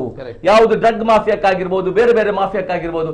ಮತ್ತೊಂದು ಖುಷಿಯಾದದ್ದು ಏನ್ ಗೊತ್ತಾ, ಎಷ್ಟೋ ಮಂದಿ ನನ್ನ ಕಣ್ಣೆದುರೆ ಕೆಲವು ದಂಧೆ ಅಂದ್ರೆ ಬೇಡದು ಇಸ್ಪೀಟ್ ಅದಿದ್ರಲ್ಲಿ ಆಡ್ತಿದ್ದವ್ರು ರಿಕ್ಷಾ ಬಿಡ್ತಿದ್ದಾರೆ. ಈಗ ಎಷ್ಟೋ ಮಂದಿ ನೋಡಿದ್ದೇನೆ, ಎಷ್ಟೋ ಮಂದಿ ಅಂಗಡಿ ಹಾಕಿದ್ದಾರೆ, ದುಡಿಲಿಕ್ಕೆ ಸಹ ಒಂದು ಕಲ್ತಿದ್ದಾರೆ. ಆಗ ಅದೇ ದಾರಿಯಲ್ಲಿ ಅವರು ಹೋಗ್ಬೇಕು. ಸಡನ್ ಆಗಿ ಚೇಂಜ್ ಆದ್ರೆ ಮತ್ತೆ ಅವರೇನಾಗ್ತಾರೆ, ದಾರಿ ತಪ್ಪಿ ಇದಕ್ಕೆ ಹೋಗ್ತಾರೆ. ಆದ ಕಾರಣ ಇವರು ಇರ್ಬೇಕು ನಮ್ಗೆ ಅಷ್ಟೇ ಅಲ್ವಾ. ಇಲ್ಲದಿದ್ರೆ ಆ ರೀತಿ ಆದ್ರೆ ಇವರುಗಳ ಬಿಸ್ನೆಸ್ ನಡೆಯಲ್ಲ. ಕೆಲವರು ಏನ್ ಗೊತ್ತಾ, ನಿಮ್ಗೆ ಅದು ನಾನು ಹೇಳ್ತೇನೆ, ಈಗ ನಾನು ಒಂದು ದುಡಿತೇನೆ, ನನ್ಗೊಂದು ಇಷ್ಟು ಕ್ಲಾಸ್ ತೆಗಿಬೇಕು, ಇಷ್ಟು ತೆಗಿಬೇಕು, ದಿನಕ್ಕೊಂದು 2,000 ಹಣ ಆಗ್ಬೇಕಂತ ಹೇಳಿ ನಂದೊಂದು ಇದಿರ್ತದೆ. ಅದು ಕಷ್ಟಪಟ್ಟು ದುಡ್ದು ಬೆವರ್ಸಿರಿಸಿ ದುಡಿತೇನೆ. ಈ ದಂಧೆಯಲ್ಲಿ ಇದೇ ನಂಗೆ ಕೆಲವು ವಿಡಿಯೋ ಮಾಡುವಾಗ ನನ್ಗೆ ಸಹ ಬಂದಿದೆ. ನಾನು ಪರ್ಟಿಕ್ಯುಲರ್ ಹೇಳ್ತೇನೆ, ಒಯ್ಗೆ ಮಾಫಿಯಾದಾಗಿರ್ಬೋದು, ಇಸ್ಪೀಟ್ ದಂಧೆದಾಗಿರ್ಬೋದು, ಕುತ್ಕೊಂಡಲ್ಲಿ ಒಂದೊಂದು ಕಡೆಯಿಂದ ದಿವಸಕ್ಕೆ 10,000 ಕೊಡ್ತೇವೆ, ದಿವಸಕ್ಕೆ 5,000 ಕೊಡ್ತೇವೆ. ಯಾರೇನು ಮನ್ಪಂದೆ ಕುಲ್ಲರ ಪನ್ನೆ ದಿವಸಕ್ಕೆ 20,000 ನೋಡಿ. ಒಂದು ದಿವಸ ನಾವು ದುಡ್ದು 2-3 ಸಾವಿರ ಕಷ್ಟಪಟ್ಟು ಸಂಪಾದಿಸುವಾಗ ಈ ಹಣ ಬರುವಾಗ ನನ್ಗೆ ದುಡಿಯುವ ಮನಸ್ಸು ಹೋಗ್ತದೆ. ಒಮ್ಮೆ ನಾವು ಅದಕ್ಕೆ ಅಂಟಿಕೊಂಡೇವಾ, ತಿಂಗಳಿಗೊಂದು 3-4 ಲಕ್ಷ ಹೀಗೆ ಬಂತ, ನಮ್ಗೆ ಕುತ್ಕೊಂಡಲ್ಲಿ ಹಣ ಬರುವಾಗ ನಮ್ಗೆ ದುಡಿಯುವ ಮನಸ್ಸು ಹೋಗ್ತದೆ. ನಾವು ತಿಂಗಳಿಗೊಂದು 40-50 ಸಾವಿರ ಸಂಪಾದಿಸುವಾಗ ಕುತ್ಕೊಂಡಲ್ಲಿ 3 ಲಕ್ಷ ಬರುವಾಗ ಏನಾಗ್ತದೆ, ಇಷ್ಟು ಇದು ದುಡಿಬೇಕಂತ ಬರ್ತದೆ. ಒಮ್ಮೆ ಅದಕ್ಕೆ ನಾವು ಇಳಿದ ಮೇಲೆ 1-2 ವರ್ಷದಕ್ಕೆ ಹೋದ್ಮೇಲೆ ಮತ್ತೆ ನಮ್ಮ ದುಡಿಯುವ ಮನಸ್ಸೇ ಹೋಗ್ತದೆ, ದುಡಿಯುವ ಇದೇ ಹೋಗ್ತದೆ. ಅದು ಹೇಳುದು ಇಂಥ ಅಕ್ರಮಗಳು ನಮ್ಮನ್ನು ಹಾಳು ಮಾಡ್ತದೆ, ಅದಕ್ಕೆ ನಾವು ಬಲಿಯಾಗ್ತೇವೆ ಅಂತ ಹೇಳುದು ಇದಕ್ಕೆ. ಸೊ ಆದ ಕಾರಣ ಹೇಳುದೇನಂತ ಹೇಳಿದ್ರೆ ದಯವಿಟ್ಟು ಇವರು ಇರ್ಲಿ, ಯಾಕಂದ್ರೆ ನಮ್ಗೆ ತುಂಬಾ ಖುಷಿಯಾಗಿದೆ. ಓಕೆ ಸರ್, ಬರ್ತೇನೆ. ಜೊತೆಗೆ ನಾನು ಬಹಳಷ್ಟು ಜನರಿಗೆ ದ್ವಂದ್ವ ನಿಲುವು ಆಗಿರ್ಬೋದು, ಅಂದ್ರೆ ಯಾತಕ್ಕೋಸ್ಕರ ಈ ಒಳ್ಳೆಯ ಕೆಲಸ ಮಾಡ್ತಾರೆ, ಯಾತಕ್ಕೋಸ್ಕರ ಟ್ರಾನ್ಸ್ಫರ್ ಮಾಡ್ಬೇಕು ಇವರನ್ನ ಅಂತ ಕಾಯ್ತಾ ಇದ್ದಾರೆ ಅಂತ ಬಂದಾಗ ಇನ್ ಡೀಟೇಲ್ ಆಗಿ ನಾನು ಅದಕ್ಕೋಸ್ಕರ ಕೇಳಿರೋದು. ಯಾಕಂದ್ರೆ ಬಹಳಷ್ಟು ಜನರಿಗೆ ಇದ್ರೆ ಹಿಂದಿರುವಂತಹ ಕೆಲವು ಕೆಲಸಗಳು, ಕೆಲವು ಶಕ್ತಿಗಳು, ಜೊತೆಗೆ ಕೆಲವೊಂದು ಷಡ್ಯಂತ್ರಗಳು ಅದು ಬಹಳಷ್ಟು ವರ್ಕೌಟ್ ಆಗ್ತಾ ಇರುವಂತದ್ದು, ಅದರ ಹಿಂದೆ ಇಂಥ ಒಂದು ಹುನ್ನಾರ ನಡೀತಾ ಇರುವಂತದ್ದು. ಅದೇ ಇರ್ಲಿ, ತಮ್ಮ ಅಭಿಪ್ರಾಯ ಏನು, ತಾವುಗಳು ಏನ್ ಹೇಳ್ತೀರಿ ಈ ಒಂದು ವಿಚಾರದ ಬಗ್ಗೆ?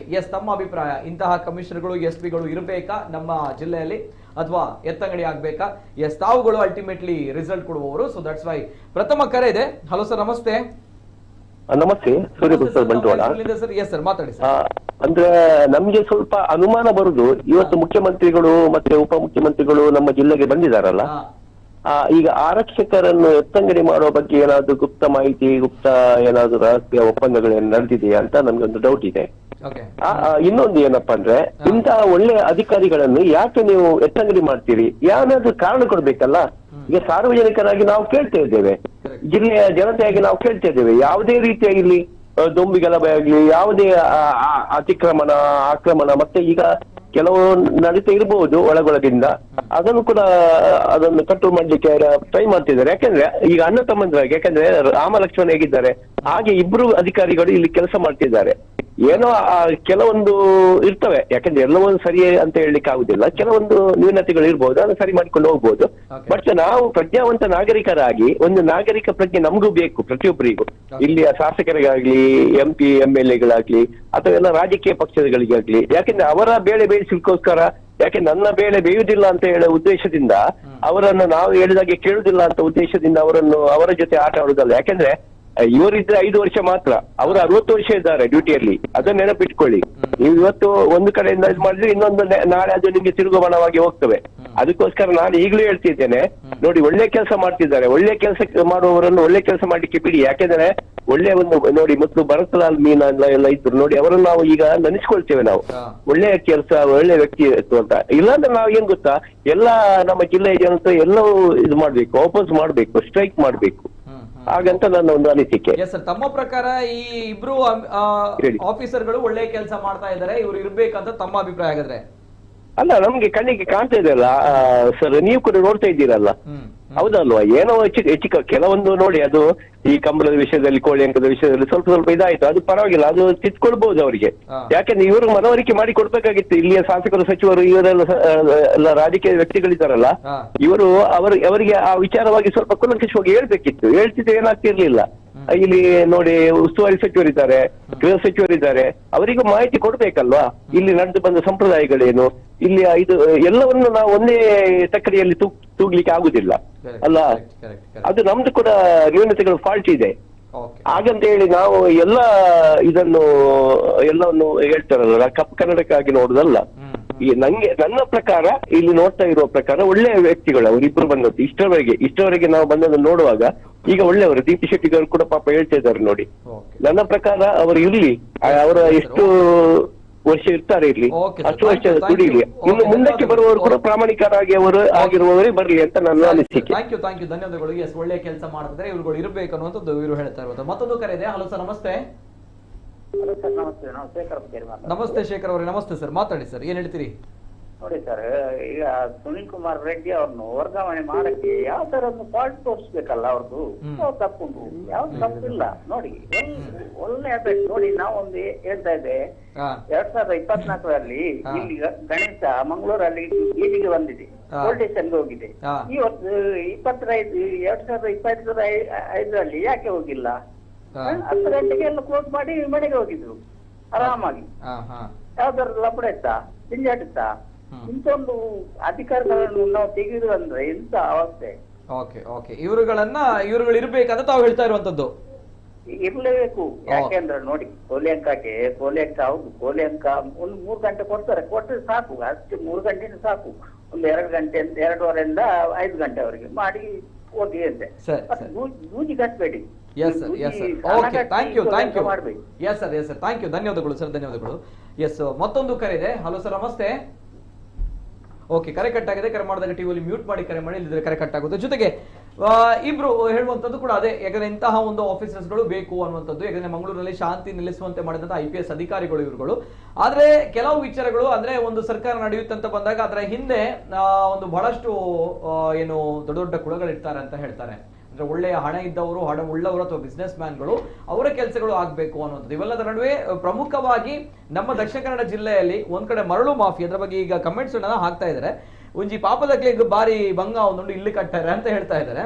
ಸೊ ಈ ಒಂದು ಮಿಶ್ರ ಪ್ರತಿಕ್ರಿಯೆಗಳಿದೆ. ಬಹುಶಃ ನಿಮ್ಗಳಿಗೆ ನೆನಪಿರಬಹುದು, ನಮ್ಮ ಈ ಅಷ್ಟಮಿ ಸಂದರ್ಭ, ದಸರಾ ಸಂದರ್ಭ ಸೌಂಡ್ ಸಿಸ್ಟಮ್ಗಳ ವಿಚಾರವಾಗಿ, ಅಥವಾ ಈಗ ಕೋಳಿ ಅಂಕದ ವಿಚಾರವಾಗಿ, ಅಥವಾ ಹೀಗೆ ಕಾನೂನು ಅಂತ ಬಂದಾಗ ಪಕ್ಕ ಕಾನೂನು, ನೋ ಡೌಟ್, ಕಾನೂನು ಅಂದ್ರೆ ಕಾನೂನು, ಅದು ಯಾರೇ ಆಗಿರ್ಲಿ. ಬಹುಶಃ ಕಾಂಗ್ರೆಸ್ ಅವ್ರಿಗೆ ಗೊತ್ತಿದೆ. ಸೊ ದಟ್ಸ್ ವೈ ಈ ಸಮಸ್ಯೆ ಎದುರಾಗಿರುವಂತದ್ದು. ಯಾಕಂದ್ರೆ ಅದು ಕಾಂಗ್ರೆಸ್ನ ಶಾಸಕರಿರ್ಲಿ ಅಥವಾ ಯಾರೇ ಇರ್ಲಿ, ಕಾನೂನು ಈ ರೀತಿ ಇದೆ ಸರ್, ನಾವು ಕಾನೂನು ಇದೇ ರೀತಿ ಪಾಲನೆ ಮಾಡ್ತೀವಿ ಸರ್ ಅಂತ ಹೇಳಿ, ಬೇರೆ ಏನಿಲ್ಲ, ಇಷ್ಟೇ ಮಾತುಗಳು. ಸೊ ಅದು ಅಧಿಕಾರದಲ್ಲಿವರೆಗೆ ಸ್ವಲ್ಪ ಯಾನ್ MLA ಮಾರ ಹತ್ರ ಇಂಕ್ ಪವರ್ ಉಂಡು ಮಾರ ಅಡಿಂಗ್ ಡಾಲ ಮಲ್ಪರ ಒಂದಿಜ್ಜಿ ಅನ್ನುವಂತ ವಿಚಾರಗಳು ಅಲ್ವಾ ಸರ್? ಎನಿವೇ, ನಾನು ಬರ್ತೀನಿ, ಅದನ್ನು ಕೇಳ್ತೇನೆ. ಅದು ಆಕ್ಚುಲಿ ಮೇನ್ ವಿಚಾರಗಳು ಅನ್ನುವಂಥದ್ದು. ಓಕೆ, ಸೊ ಈ ಬರ್ತೇನೆ. ಬಿಫೋರ್ ದಟ್ ಮತ್ತೊಂದು ಕರೆ ಇದೆ. ಹಲೋ ಸರ್, ನಮಸ್ತೆ. ನಮಸ್ತೆ ಸರ್. ನಮಸ್ತೆ ಸರ್, ತಮ್ಮ ಹೆಸರುಲಿಂದ ಸರ್? ಈಗ ಸಂತೋಷ್ ಶೆಟ್ಟಿ ಅಂತ, ಈ ಅರುಣ್ SP ಅವರು ಉಡುಪಿಯಲ್ಲಿ ಇರುವಾಗ ಸಹ ಎಷ್ಟು ಒಳ್ಳೆ ರೀತಿಯಲ್ಲಿ ಇದು ಅವರ ಕರ್ತವ್ಯವನ್ನು ಇದು ಮಾಡಿದ್ದಾರೆ, ಒಳ್ಳೆ ರೀತಿಯಲ್ಲಿ. ಈಗ ಮ್ಯಾಂಗ್ಳೂರು ಅಲ್ಲಿ ನೋಡಿ, ಬೆಂಗಳೂರಲ್ಲಿ ಹಾಗೆ ಮಾಡ್ರಿ ಇಲ್ಲ ಏನಿಲ್ಲ, ಎಷ್ಟು ಒಳ್ಳೆ ರೀತಿ ನಡೀತದೆ ಈಗ. ಅಂತ ಆಫೀಸರ್ ಎಲ್ಲ ಕಡೆ ಇರ್ಬೇಕು ಸರ್, ಸಂಬಳ ಕೊಡೋದಲ್ಲ ನಮ್ಮ ಟ್ಯಾಕ್ಸ್ ಇಂದ, ಎಲ್ಲ ಆಫೀಸರ್ ಸಹ ಹಾಗೆ ಇರ್ಬೇಕಂತ ಹೇಳಿ ನಾನು. Okay okay okay but sir correct okay, ಆದ್ರೆ ಬಟ್ ಬಹಳಷ್ಟು ಸ್ಟ್ರಿಕ್ಟ್ ಅಂತ ಹೇಳ್ತಾರಲ್ಲ ಸರ್, ತಾವೇನ್ ಹೇಳ್ತೀರಿ ಅದಕ್ಕೆ? ನೋಡಿ ಉಡುಪಿಯಲ್ಲಿ ಅರುಣ್ ಕುಮಾರ್ ಅವರು ಇದ್ದಾಗ್ಲೂ ಕೂಡ, ಅರುಣ್ ಕುಮಾರ್ ಸರ್ ಇದ್ದಾಗ್ಲೂ ಕೂಡ ಬಹಳಷ್ಟು ಅಲ್ಲಿ ಏನು MLA ಇಂದ ಹಿಡಿದು ಬಹಳಷ್ಟು ಅಲ್ಲಿ ಸ್ವಲ್ಪ ಆಗಿತ್ತು, ಇದಿರೇ ಲೈನಲ್ಲಿ. ಓಕೆ, ಕರೆ ಕಟ್ ಆಗಿದೆ. ಆದ್ರೆ ಬಹಳಷ್ಟು ಸ್ಟ್ರಿಕ್ಟ್ ಅಂತ ಹೇಳ್ತಾರೆ. ನಾಟ್ ಓನ್ಲಿ ಇಲ್ಲಿ, ನಾನು ಅಲ್ಲಿದ್ದು ಕೂಡ ನೆನಪಾಯ್ತು ನನ್ಗೆ ಹೇಳಿದಾಗ, ಇವರು ಕಾಲರ್ ಹೇಳಿದಾಗ ಉಡುಪಿಯಲ್ಲಿ ಅರುಣ್ ಕುಮಾರ್ ಅವರಿದ್ರು SP ಆಗಿ.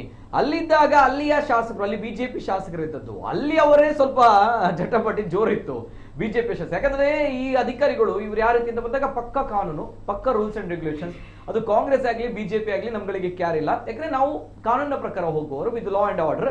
ಉಳಿದದ್ದು ನಮ್ಗಳಿಗೆ ಗೊತ್ತಿಲ್ಲ ಅನ್ನುವಂಥದ್ದು. ಬಹುಶಃ ಉಡುಪಿಯಲ್ಲಿ ಕಳೆದ ಬಾರಿ 1 ಕೋಟಿ ಅಂಕಗಳು ನಡೀತಾ ಇರಲಿಲ್ಲ, ಎಲ್ಲವೂ ಕೂಡ ಅಲ್ಲಿ ಜಟಾಪಟಿ ಆಗಿ ಹೋಗಿತ್ತು. ಯಶ್ಪಾಲ್ ಸುವರ್ಣ ಅವರು ಮಾತಾಡಿದ್ರು, ಗಲಾಟೆಗಳಾಗಿತ್ತು. ಜೊತೆಗೆ ಅಲ್ಲಿ ಮರಳು ಮಾಫಿಯಾ ಕಂಪ್ಲೀಟ್ 0 ಆಗಿತ್ತು ಡಾಕ್ಟರ್ ಅರುಣ್ ಕುಮಾರ್ ಇದ್ದಂತಹ ಸಂದರ್ಭಗಳಲ್ಲಿ. ಸೊ ಇದೆಲ್ಲವೂ ಕೂಡ ಅಲ್ಲಿ BJPಯ ಶಾಸಕರಿಗೆ ಕೂಡ ಕಬ್ಬಿಣದ ಕಡಲೆಕಾಯಿ ಆಗಿ ಹೋಗಿದ್ರು ಇವರು ಅರುಣ್ ಕುಮಾರ್ ಅವರು. ಎಲ್ಲಿ ತನಕ ಅಂತ ಬಂದಾಗ ಅವರು ಟ್ರಾನ್ಸ್ಫರ್ ಆಗಿ ಮಂಗಳೂರಿಗೆ ಬರ್ತಾರೆ, ಅಂದ್ರೆ ದಕ್ಷಿಣ ಕನ್ನಡ ಜಿಲ್ಲೆಗೆ ಬರ್ತಾರೆ ಅಂತ ಬಂದಾಗ ಉಡುಪಿಯವರು ಸೆಲೆಬ್ರೇಟ್ ಕೂಡ ಮಾಡಿದ್ರು, ಅಲ್ಲಿ ಸೆಲೆಬ್ರೇಟ್ ಮಾಡಿದ್ರು ಉಡುಪಿಯವರು, ಅಂದ್ರೆ ಏನೋ ಒಂದು ಸಂಭ್ರಮದ ವಾತಾವರಣ ಅಂತ ಹೇಳಿ. ಸೊ ಇಂತಹ ಪರಿಸ್ಥಿತಿ ಇದೆ ಅಂತ ಬಂದಾಗ ಕೇಳುವಂತ ಪ್ರಶ್ನೆ ಸಹಜ ಅಲ್ಲ ಸರ್ ತಮ್ಮಿಂದ, ಅಲ್ವಾ? ಎಸ್ ಸರ್, ಏನ್ ಹೇಳ್ತೀರಿ? ಇವಾಗ ಬಹಳಷ್ಟು ಶಾಂತ ಆಗಿದೆ. ಈ ಒಂದು ಶಾಂತತೆಯಿಂದ ನಾನು ಆಗ ಹೇಳಿದಾಗೆ ಬಹಳಷ್ಟು ಈಗ ಉದ್ಯಮಿಗಳು ಇಲ್ಲಿಗೆ ಬಂಡವಾಳ ಹಾಕ್ಲಿಕ್ಕೆ ಮುಂದೆ ಬರ್ತಾರೆ. ನಮ್ಗೀಗ ಮುಖ್ಯವಾಗಿ ಬೇಕಾದದ್ದು ಇದು ಎಜುಕೇಶನ್ ನ ಒಂದು ವಿದ್ಯಾ ಕೇಂದ್ರ ಅಂತ ಹೇಳಿದ್ರೆ ತಪ್ಪಾಗೋದು. ಯಾವುದು? ಮಂಗಳೂರು. ಇಲ್ಲಿ ಎಜುಕೇಶನ್ ಎಲ್ಲರಿಗೂ ಉಂಟು, ಬಹಳಷ್ಟು ವಿದ್ಯಾಭ್ಯಾಸದಲ್ಲಿ ಮುಂದುವರಿತಾರೆ, ಆದ್ರೆ ಕೆಲಸ ಸಿಗಲ್ಲ. ಕಾರಣ ಇಷ್ಟೇ, ಇಲ್ಲಿ ಯಾರು ಸಹ ಬಂಡವಾಳ ಹಾಕುವವರು ಬರುವುದಿಲ್ಲ, ಇಲ್ಲಿ ಹೊಸ ಕಂಪನಿಗಳು ಬರ್ತಾ ಇಲ್ಲ. ಈ ರೀತಿಯ ಒಂದು ವ್ಯವಸ್ಥೆ ಇದೆ. ಈ ಮಂಗಳೂರು ಅಂದ್ರೆ ಬಹಳಷ್ಟು ಬಿಸ್ನೆಸ್ಗೆ ಹೇಳಿ ಮಾಡಿದಂತ ಊರಿದು. ಇಲ್ಲಿ ಕಡಲಲ್ಲಿ ಹತ್ತಿರ ಆಗಿ ಸಮುದ್ರ ಇದೆ, ಸ್ಟೀಮರ್ ಬಂದು ನಮ್ಮ ಬಳಿ ನಿಂತದೆ, ಹತ್ತಿರದಲ್ಲಿ ಒಂದು 10 ಕಿಲೋಮೀಟರ್ ವ್ಯಾಪ್ತಿಯಲ್ಲಿ ಏರ್ಪೋರ್ಟ್ ಇದೆ, ಎಲ್ಲವೂ ಕೂಡ ವ್ಯವಸ್ಥೆ ಇದೆ, ರೈಲ್ವೆ ವ್ಯವಸ್ಥೆ ಇದೆ, ಎಲ್ಲವೂ ಕೂಡ ಒಳ್ಳೆ ಬಂಡವಾಳ ಹಾಕ್ಲಿಕ್ಕೆ, ಇಲ್ಲಿ ಒಂದು ದೊಡ್ಡ ದೊಡ್ಡ ಕಂಪನಿಯನ್ನು ಸ್ಥಾಪನೆ ಮಾಡಲಿಕ್ಕೆ, ಲಕ್ಷಾಂತರ ವಿದ್ಯಾರ್ಥಿಗಳಿಗೆ ಮುಂದಿನ ಜೀವನದಲ್ಲಿ ಒಳ್ಳೆ ಉದ್ಯೋಗವನ್ನು ಕಲ್ಪಿಸಿಕೊಡುವಂತ ಒಂದು ಒಳ್ಳೆ ಒಂದು ಅವಕಾಶ ಇರುವಂತ ಒಂದು ಸ್ಥಳದಲ್ಲಿ ಈ ರೀತಿಯ ಒಂದು ಬರೀ ಒಂದು 30-35 ವರ್ಷದಿಂದ ಬರೀ ಒಂದು ಶಾಂತಿ ಕೆದಡುವಂತ ಒಂದು ವ್ಯವಸ್ಥೆಯಲ್ಲಿ ಯಾರೂ ಕೂಡ ಬಂಡವಾಳ ಹಾಕ್ಲಿಕ್ಕೆ ಬರ್ತಾ ಇಲ್ಲ. ಆದ್ದರಿಂದ ಇವತ್ತು ನಮ್ಮ ಸರ್ಕಾರ ಈ ಒಂದು ಕರಾವಳಿ ಪ್ರದೇಶವನ್ನು 3 ಜಿಲ್ಲೆಯನ್ನು ತೆಗೆದುಕೊಂಡು, ಉತ್ತರ ಕನ್ನಡ ಮತ್ತು ದಕ್ಷಿಣ ಕನ್ನಡ ಮತ್ತು ಉಡುಪಿ 3 ಜಿಲ್ಲೆಯ ಒಂದು ಕೋಸ್ಟಲ್ ಬೆಲ್ಟ್ ಅನ್ನು ತೆಗೆದುಕೊಂಡು ದೊಡ್ಡ ಮಟ್ಟದ ಒಂದು ಮಾಸ್ಟರ್ ಪ್ಲಾನ್ ಅನ್ನು ಮಾಡ್ತಾ ಇದೆ. ಬಹುಶಃ ತಲಪಾಡಿಯಿಂದ ಕಾರವಾರ ತನಕ ಒಂದು ರಸ್ತೆ ಮಾತ್ರ ಅಲ್ಲದೆ ಬೇರೆ ಬೇರೆ ರೀತಿಯ ಒಂದು ಬಂಡವಾಳಗಳು ಬರ್ತದೆ. ಅದಕ್ಕಾಗಿ ಇವತ್ತು ನೋಡಿ, ಈ ಒಂದು ಶಾಂತಿ ಸುವ್ಯವಸ್ಥೆ ಆದ್ರಿಂದ ಇವತ್ತು ಬೇರೆ ಬೇರೆ ಬಂಡವಾಳದವರು ಬರ್ತಾರೆ ಮಂಗಳೂರಿಗೆ ಬರುವಾಗ ನಮ್ಮ ಜನರಿಗೆ ಇಲ್ಲಿ ಉದ್ಯೋಗ ಸಿಗ್ತದೆ, ನಮ್ಮ ಜನರಿಗೆ ಒಂದು ಸಂತೋಷದ ಒಂದು ವಾತಾವರಣ ಇಲ್ಲಿ ಸೃಷ್ಟಿ ಆಗ್ತದೆ. ಇವತ್ತು ನೋಡಿ, ಇವತ್ತು ನೀವೆಲ್ಲ ನೋಡ್ಬೇಕು, ಇವತ್ತು ಕರಾವಳಿ ಉತ್ಸವ ಇಷ್ಟರ ಹೊರಗಿನಿಂದ ದಾಖಲೆ ಸಂಖ್ಯೆಯಲ್ಲಿ ಬರ್ತಾ ಇದ್ದಾರೆ. ಯಾಕೆ ಬರ್ತಾ ಇದ್ದಾರೆ? ಧೈರ್ಯದಿಂದ, ಜನರಿಗೆ ಧೈರ್ಯ ಬೇಕು. ಮಂಗಳೂರಲ್ಲಿ ನಾವು ರಾತ್ರಿ 11 ಗಂಟೆ ಅಥವಾ 12 ಗಂಟೆ ತನಕ ಹೋಗಿ ಏನಾದ್ರೂ ಒಂದು ಕಾಂಗ್ರೆಸ್ ನಾಯಕರಿಗೆ ಕೈಯೆಲ್ಲ ಕಟ್ಟಿದಾಗೆ ಆಗಿದೆ. ಖಂಡಿತ ಸುಳ್ಳು, ಅಂತ ವ್ಯವಸ್ಥೆ ಇಲ್ಲ, ಬಿಸ್ನೆಸ್ ಖಂಡಿತ ಸುಳ್ಳು. ಇದು ಹುನ್ನಾರ, ಭಾರತೀಯ ಜನತಾ ಪಕ್ಷದವರ ಹುನ್ನಾರ ಬಿಟ್ಟು ಬೇರೆ ಯಾವುದೇ, ನಾವೆಲ್ಲರೂ ಒಕ್ಕೊರಲಿನಿಂದ ಹೇಳುವಂತದ್ದು ಈ ಅಧಿಕಾರಿಯನ್ನು ಇಲ್ಲಿ ಉಳಿಸಬೇಕು, ದೊಡ್ಡ ನಾವು ಯಾವುದೇ ಅಕ್ರಮ ಕೆಲಸವನ್ನು ನಾವು ಮಾಡ್ತಾ ಇಲ್ಲ. ಕಾಂಗ್ರೆಸ್ನವರು ಯಾರೆಲ್ಲ ಮಾಡ್ತಾ ಇದ್ದವರಿಗೆ ಕಾಂಗ್ರೆಸ್ ಯಾವಾಗಲೂ ಸಪೋರ್ಟ್ ಕೂಡ ಮಾಡ್ತಾ ಇಲ್ಲ. ಓಕೆ, ಈಗ ಅಕ್ರಮ ಗೋಸಾಗಾಟ ಏನಿದೆ ನೋಡಿ, ಅದು ನಮ್ಮ ಜಿಲ್ಲೆಯಲ್ಲಿ ಸಂಪೂರ್ಣವಾಗಿ ನಿಂತಿದೆ. ನಮ್ಮ ಜಿಲ್ಲೆ ಒಂದ್ಸಲ ಒತ್ತಿ ಉಳಿದದ್ದು ಬಿಕಾಸ್ ಆಫ್ ಈ ಒಂದು ಗೋ ಹತ್ಯೆಯ ವಿಚಾರವಾಗಿ. ಸೊ ಹಾಗಿದ್ದಾಗ ಅದು ಕಂಪ್ಲೀಟ್ ಆಗಿ ಕಂಟ್ರೋಲ್ ಅಲ್ಲಿ ಇದೆ ಅಂತ ಬಂದಾಗ ನಾವು ಪ್ರತಿ ಬಾರಿ ಹೇಳ್ತೀವಿ ಅದೊಂದು ಕಂಟ್ರೋಲ್ ಅಲ್ಲಿ ಇಡಿ, ನಮ್ಮ ಜಿಲ್ಲೆ ಶಾಂತಿ ಸುವ್ಯವಸ್ಥೆಯಿಂದ ಕೂಡಿರುತ್ತೆ. ಅದನ್ನ ಫಸ್ಟ್ ಮಾಡಿರುವಂತ ಅಧಿಕಾರಿಗಳು, ಪೊಲೀಸ್ ಅವರು ಸ್ವ ಇಚ್ಛೆಯಿಂದ ಗೋ ಹತ್ಯೆ ಅಥವಾ ಗೋ ಹಂತಕರನ್ನ ಒಂದು ಹಿಡಿದಿರುವಂತದ್ದು ಬಹಳಷ್ಟು ಕಡಿಮೆ. ಇವರುಗಳ ಬಂದ ನಂತರ ಬಹಳಷ್ಟು ಕೆಲಸಗಳಾಗಿದೆ. ಅದು ಕಾಂಗ್ರೆಸ್ಸಿಗರಿಗೆ ಆಗ್ತಾ ಇಲ್ಲ, ಅದು ಸಮಸ್ಯೆಗಳಾಗ್ತಾ ಇದೆ. ಯಾರು ಸಹ ಇಲ್ಲಿ ಅಂತ ಒಂದು ಕೆಲಸ ಮಾಡುವವರ ಹಿಂದೆ ಅಂತವರಿಗೆ ಸಪೋರ್ಟ್ ಮಾಡುವವರು ನಮ್ಮ ಕಾಂಗ್ರೆಸ್ ಪಕ್ಷದಲ್ಲಿ ಗೋ ಹತ್ಯೆ ಅಥವಾ ಗೋ ಅಕ್ರಮ ಗೋಸಾಗಾಟ ಅಂತ ಬಂದಾಗ ಅದಕ್ಕೆ ಪ್ರತಿ ಬಾರಿ ನಿಲ್ಲುವವರು ಬಿಜೆಪಿ ಅವರು, ಕಾಂಗ್ರೆಸ್ ನವರು ಸ್ವಲ್ಪ ಅಷ್ಟು ಸಪೋರ್ಟ್ ಮಾಡಲ್ಲ ಅಕ್ರಮ ಗೋಸಾಗಾಟಕ್ಕೆ. ಅಲ್ಲ, ಇದನ್ನು ಇದು ಸ್ಟ್ರಿಕ್ಟ್ ಆಗಿ ಇದು ಸಮಸ್ಯೆ ಆಗ್ತಾ ಇದೆ ತಮ್ಗಳಿಗೆ. ನೋಡಿ, ಪರಿಶೀಲನೆ ಮಾಡಿದ್ರೆ ಗೊತ್ತಾಗ್ತದೆ ಯಾರು ಗೋವು ಯಾರಿಗೆ ಮಾರಾಟ ಮಾಡ್ತಾರೆ, ಯಾರು ರಾತ್ರಿ ಸಂದೇಶವನ್ನು ರವಾನೆ ಮಾಡ್ತಾರೆ, ಎಲ್ಲರಿಗೆ ಬಹಿರಂಗವಾಗಿ ಗೊತ್ತಿದೆ. ಯಾರಿಗೆ ಒಬ್ಬ ಗೋ ಅವನಿಗೆ ಆ ದನ ಸಿಗದಿದ್ರೆ ಮತ್ತೊಬ್ಬರಿಗೆ ಕಂಪ್ಲೇಂಟ್ ಮಾಡುವಂತದ್ದು ಎಲ್ಲವೂ ಈಗ ಜಗ ಜಾಹೀರಾಗಿದೆ. ಈಗ ಶಾಂತಿಯಲ್ಲಿ ಉಂಟು ಜಿಲ್ಲೆ. ಇನ್ನು ಅದನ್ನು ಮಾತಾಡಿ ಒಂದು ವಿಷಯ ಸಿಕ್ಕಿದ್ರೆ ಸಾಕು, ಅದಕ್ಕೆ ತುಪ್ಪ ಸುರಿಯುವವರು ತುಂಬಾ ಜನ ಇದ್ದಾರೆ. ಈಗ ಶಾಂತಿಯಲ್ಲಿ ಇರ್ಲಿ, ಖಂಡಿತವಾಗಿಯೂ ಅಂತವರಿಗೆ ಗೋವಿನ ಹಿಂದೆ ಹೋಗಿ ಅಕ್ರಮ ಗೋ ಸಾಗಾಟ ಮಾಡುವವರಿಗೆ ಕಾಂಗ್ರೆಸ್ ಯಾವಾಗಲೂ ಸಪೋರ್ಟ್ ಮಾಡುದಿಲ್ಲ. ಓಕೆ, ಎಸ್ ಸರ್, ಏನ್ ಹೇಳ್ತೀರಿ ಸರ್ ರಾಧಾಕೃಷ್ಣ ಅವರು? ಇದು ಪ್ರಮುಖವಾಗಿರುವಂತಹ ಈ ಒಂದು ರೀಸನ್ ಗಳಲ್ಲಿ ಒಂದು ಅಂತ ಹೇಳ್ತಾರೆ. ನಗಬೇಕಾ ಅಳಬೇಕಾ ಗೊತ್ತಾಗುದಿಲ್ಲ. ದಿನೇಶ್ ಕುಂಪಾಲ್ರು ಹೇಳಿ, ಈಗ ಈ ಹಿಂದೆ ಕಮಿಷನ್ ಇದ್ರಲ್ಲ, ಅದು ಹೆಡ್ ಕ್ವಾರ್ಟರ್ಸ್ ಉಳ್ಳಾಲ ಕಂಟ್ರೋಲ್ ಅಲ್ಲಿ ಇತ್ತು. ಪೊಲೀಸ್ ವ್ಯವಸ್ಥೆ ಇಡೀ ಉಳ್ಳಾಲ ಕಂಟ್ರೋಲ್ ಅಲ್ಲಿ ಅಥವಾ ಯಾವುದೇ ಆಡಳಿತ ಉಳ್ಳಾಲ ಹೆಡ್ ಕ್ವಾರ್ಟರ್ಸ್ ಕಂಟ್ರೋಲ್ ಅಲ್ಲಿ ಇತ್ತು. ಬಾಕಿ ಯಾವುದೇ ಕಾಂಗ್ರೆಸ್ನ MLA ಏನು ಲೀಡರ್ಸ್ ನ ಕೆಲಸ ಆಗ್ತಾ ಇರ್ಲಿಲ್ಲ. ಆದ್ರೆ ಅಕಸ್ಮಾತ್ ಆಗಿ ಅಲ್ಲಿಂದ ಬಂತು ಕಮಿಷನರ್ ಆರ್ಡರ್, ಅಲ್ಲಿಂದ ಬಂದದ್ದು, ಇವ್ರದ್ದು ಯಾರ್ದಲ್ಲ. ಆದ್ರೆ ಸಹ ಅವರ ಏನು 1 ವರ್ಷ ಟೈಮ್ ಇದೆ, 2 ವರ್ಷ ಟೈಮ್, KIT ಏನು ಎಷ್ಟು ಟೈಮ್ ಇದೆ, ಅಲ್ಲಿವರೆಗೆ ಬಹುಶಃ ಕಾಯ್ಬಹುದು ಇವರು. ಇವರದು ಬೆಂಗಳೂರು ಆಡಳಿತ ನಡೆಯುವುದಿಲ್ಲ, ಎಲ್ಲ ಕೇರಳದಿಂದ ಆಡಳಿತ ನಡೆಯುವುದು. ನೀವು ಮೊನ್ನೆ ನೋಡಿದ್ದೀರಲ್ಲ, ಇಲ್ಲಿ ಆಶ್ರಯ ಮನೆ ಸಿಗ್ಲಿಲ್ಲ, ಬಾಂಗ್ಲಾದವರಿಗೆ ಬಂದವರಿಗೆ ಮನೆ ಕಟ್ಟಲಿಕ್ಕೆ ರೆಡಿ ಆಗಿದೆ. ಅಂತ ವ್ಯವಸ್ಥೆಯಲ್ಲಿ ಇರುವಾಗ ನನಗೆ ಇವರದ್ದು ಧೈರ್ಯ ಇಲ್ಲ. ಅಧಿಕಾರಿಗಳನ್ನು ಉಳಿಸ್ಕೊಳ್ತಾರೆ, ಈ ಜಿಲ್ಲೆಯಲ್ಲಿ ಶಾಂತಿ ಕಾಪಾಡ್ತಾರೆ ಅನ್ನೋ ಧೈರ್ಯ ನಮ್ಗಿಲ್ಲ. ಯಾಕೆಂದ್ರೆ ಉಳ್ಳಾಲದಿಂದ ಕಂಟ್ರೋಲ್ ಹೋಗಿದೆ. ಈಗ ಸಮಸ್ಯೆ ಇರುವುದು ಅಲ್ಲಿಯೇ, ಉಳ್ಳಾಲಕ್ಕೆ ಸಮಸ್ಯೆ ಇರುವುದರಿಂದ ಎತ್ತಂಗಡಿ ಮಾಡಬೇಕು ಅನ್ನೋ ಪ್ರಶ್ನೆ ಮೂಡಿರುವಂತದ್ದು. ಮಧ್ಯದಲ್ಲಿ ಸರ್ಕಾರ ಇರುವಾಗ ಕೂಡ ಉಳ್ಳಾಲದಲ್ಲಿ ಕಂಟ್ರೋಲ್ ಇತ್ತಂತ ಅಲ್ಲ. ಈಗ ಸದ್ಯ ಕಾಂಗ್ರೆಸ್ನ ಆಡಳಿತ ಜಿಲ್ಲೆಯಲ್ಲಿ ಅಗರ್ವಾಲ್ ಇರುವಾಗ, ಏನು ಕಮಿಷನರ್ ಅಗರ್ವಾಲ್ ಇರುವಾಗ ಉಳ್ಳಾಲ ಹೆಡ್ ಕ್ವಾರ್ಟರ್ಸ್ ನಡೀತಾ ಇತ್ತದು, ಏನಿದ್ರು ಬಾಕಿ ಅವ್ರದ್ದು ಯಾರ್ದು ನಡೀತಾ ಇರ್ಲಿಲ್ಲ. ಅದೇ ವ್ಯವಸ್ಥೆ ಬರಬೇಕು ಅಂತೇಳಿ ಏನು ಕಾಯ್ತಾ ಇದ್ದಾರೆ, ಅದಕ್ಕೋಸ್ಕರ ಎತ್ತಂಗಡಿ ಮಾಡ್ತಾ ಇದ್ದಾರೆ ಗೊತ್ತಿಲ್ಲ. ಕೇವಲ ಅವರ ಸ್ವಾರ್ಥಕ್ಕೋಸ್ಕರ ಇಡೀ ಜಿಲ್ಲೆಗೆ ಅಶಾಂತಿ ಆಗುದು ಬೇಡ, ಜನರ ನೆಮ್ಮದಿಗೆ ಧಕ್ಕೆ ಆಗುದು ಬೇಡ, ಜನರ ದೈನಂದಿನ ವ್ಯವಹಾರಕ್ಕೆ ತೊಂದರೆ ಆಗುದು ಬೇಡ. ಇಂಥ ಆಫೀಸರ್ ಸುಧೀರ್ ಕುಮಾರ್ ರೆಡ್ಡಿ ಆದ್ರೆ ಅವರ ಟರ್ಮ್ ಆದ್ರೆ ಅಂಥದ್ದೇ ಒಂದು ಆಫೀಸರ್ ಇಲ್ಲಿಗೆ ಬರಲಿ, ಅದಕ್ಕೆ ಎಲ್ಲ ಜನರ ಬೆಂಬಲ ಇದೆ. ಏನೋ ಇವರ ಸ್ವಾರ್ಥಕ್ಕೋಸ್ಕರ ಅವರು ಹೋಗಬೇಕು, ಇವರು ಬರಬೇಕು, ಇವರು ಇರಬಾರ್ದು, ಅವರು ಇರಬಾರ್ದು ಅಂತ ಹೇಳುವಂತ ಏನು ಆ ವ್ಯವಸ್ಥೆ ಇದೆ, ಅದು ತಪ್ಪು. ಈ ದಕ್ಷಿಣ ಕನ್ನಡ ಜಿಲ್ಲೆಗೆ ಅದು ಅನ್ವಯ ಆಗುದಿಲ್ಲ. ಇಲ್ಲಿ ಶಾಂತಿ ಬೇಕು. ಬರ್ತೇನೆ. ಮತ್ತೊಂದು ಕರೆ ಇದೆ. ಹಲೋ ಸರ್, ನಮಸ್ತೆ ಸರ್. ನಮಸ್ತೆ, ಧ್ವನಿ ಕೇಳ್ತಾ ಇದೆಯಾ ಸರ್? ಸರ್ ನಮಸ್ತೆ, ಧ್ವನಿ ಕೇಳ್ತಾ ಇದೆಯಾ? ಭರತ್ ಅಂತ ಉಡುಪಿಯಿಂದ ಭರತ್ ಅವ್ರು. ಎಸ್ ಸರ್, ಭರತ್ ಅವ್ರೆ ಮಾತಾಡಿ ಸರ್. ಇವಾಗ ಮಂಗಳೂರು ಹೇಗೆ ಕಂಟ್ರೋಲ್ ಬಂದಿದೆಯೋ ಈ ಆಫೀಸರ್, ಮುಂಚೆ ಅರುಣ್ ಕುಮಾರ್ ಅವರು ಉಡುಪಿಯಲ್ಲಿ ಇರುವಾಗ ಅದೇ ತರ ಇತ್ತು. ಅವರ ರಿಪ್ಲೇಸ್ಮೆಂಟ್ ಆಗಿ ಹರಿರಾಮ್ ಶಂಕರ್ ಅವರು ಬಂದಿದ್ದಾರೆ. ಅವರು ತುಂಬಾ ಒಳ್ಳೆ ಕೆಲಸಗಳನ್ನು ಮಾಡ್ತಿದ್ದಾರೆ. ಆದ್ರೆ ಅರುಣ್ ಕುಮಾರ್ ಅವರು ಬರೋದ ಮೇಲೆ ಈ ಬೆಕ್ಕಿಂಗ್ ದಂಧೆ ಅನ್ನೋದು ಮತ್ತೆ ಕೋಳಿಪಡೆಯನ್ನು ಪುನಃ ತಲೆ ಎತ್ಕೊಂಡಿದ್ದಾರೆ. ಎಲ್ಲಿ ತಂದೆ ಕೇಳಿದ್ರೆ ಈ ಬೆಟ್ಟಿಂಗ್ ದಂಧೆ ಅನ್ನೋದು ಕಾಲೇಜ್ ಸ್ಟುಡಿಯೋ ಒಂದು ಜಾಬ್ ಮಾಡೋದು ತುಂಬಾ ಜನ ಇದರಿಂದ ಇದಾಗಿದ್ದಾರೆ, ಅಡಿಕ್ಟ್ ಆಗಿದ್ದಾರೆ. ಸಾವಿರಾರು ಜನ ಇದರಲ್ಲಿ ಇದ್ದಾರೆ. ಇದಕ್ಕೆಲ್ಲ ನಾನು ಡೈರೆಕ್ಟ್ ಆಗಿ ಹೇಳಿದ್ರೆ ಈ ಬೆಟ್ಟಿಂಗ್ ಬುಕ್ಕಿಗಳಿಗೆಲ್ಲರೂ ಬಿಜೆಪಿಗಳ ಸಪೋರ್ಟ್ ಇದೆ. ನಾನು ಇವಾಗ ಬಿಜೆಪಿ ಮುಖಂಡರ ಹತ್ರ ರಿಕ್ವೆಸ್ಟ್ ಮಾಡ್ಕೊಂಡು ಇವ್ರ ಯಾರಿಗೂ ಸಪೋರ್ಟ್ ಮಾಡಬೇಡಿ, ಇವರಿಂದ ಸಮಾಜಕ್ಕೆ ಏನು ಒಳ್ಳೇದಾಗ್ತಾ ಇಲ್ಲ. ಉಡುಪಿ ಕುಂದಾಪುರದಲ್ಲಿ ನೀವು ಇವಾಗ ನೋಡಿದ್ರೆ ಹೈಯೆಸ್ಟ್ ಮ್ಯಾಟರ್ ಓಡ್ತಾ ಇರೋದು ಈ ಬೆಟ್ಟಿಂಗ್ ನಲ್ಲಿ.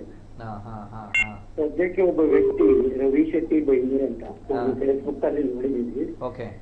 ಒಬ್ಬರೊಬ್ಬರ ಬಯೋಡಾಟಾನು ಹೊರಗಡೆ ತೆಗಿತಿದ್ದಾರೆ. ಏನು ಇಲ್ಲಿದ್ದವರು 50 ಕೋಟಿ ಪ್ರಾಪರ್ಟಿಗಳನ್ನು ಮಾಡ್ಕೊಂಡಿದ್ದಾರೆ. ಏನ್ ಕೇಳಿದ್ರೆ ಈ ಬೆಟ್ಟಿಂಗ್ ದಂಧೆ. ಸಾಯ್ತಾ ಇರೋರು ಬಡ ಜನರು. ಈ ಅರುಣ್ ಕುಮಾರ್ ಅವರು ತುಂಬಾ ಒಳ್ಳೆ ರೂಲ್ಸ್ ಅಂಡ್ ರೆಗ್ಯುಲೇಷನ್ ಉಡುಪಿ ಕುಂದಾಪುರದಲ್ಲಿ ಇಟ್ಟಿದ್ರು. ಒಂದೇ ಒಂದು ಕೋಳಿಪಡೆ ನಡೀತಾ ಇರ್ಲಿಲ್ಲ. ಈ ಬೆಟ್ಟಿಂಗ್ ದಂಧೆನೂ ಈಗ ಅಲ್ಲಿ ಮರಳು ಸಮಸ್ಯೆ, ಮರಳು ಹೇಗಿದೆ ಸರ್? ಮರಳು ಪುನಃ ಅದೇ ತರ ಬಂದಿದೆ ಇವಾಗ. ಇದು ಏನ್ ಕೇಳಿದ್ರೆ ಈ ವಿಷಯಗಳು ಹರಿರಾಮ್ ಶಂಕರ್ ಅವರಿಗೆ ರೀಚ್ ಆಗ್ತಾ ಇಲ್ಲ. ಓಕೆ ಓಕೆ, ಈಗ ರೀಚ್ ಆಗುತ್ತೆ ಸರ್. ಮರಳಿದಂದೇನೋ ರೀಸೆಂಟ್ 2 ಆಕ್ಸಿಡೆಂಟ್ಗಳು ಆಯ್ತು. ಅವಾಗ ಅವ್ರಿಗೆ ಇನ್ಫಾರ್ಮೇಶನ್ ಆಯ್ತು, ಡೆತ್ ಆಯ್ತು, ಸ್ಟೂಡೆಂಟ್ಗಳಿಗೆಲ್ಲ ಹಿಂಸೆ ಆಯ್ತು, ಏನೇನೋ ಆಗೋಯ್ತು ಆಕ್ಸಿಡೆಂಟ್ಗಳಿಂದ.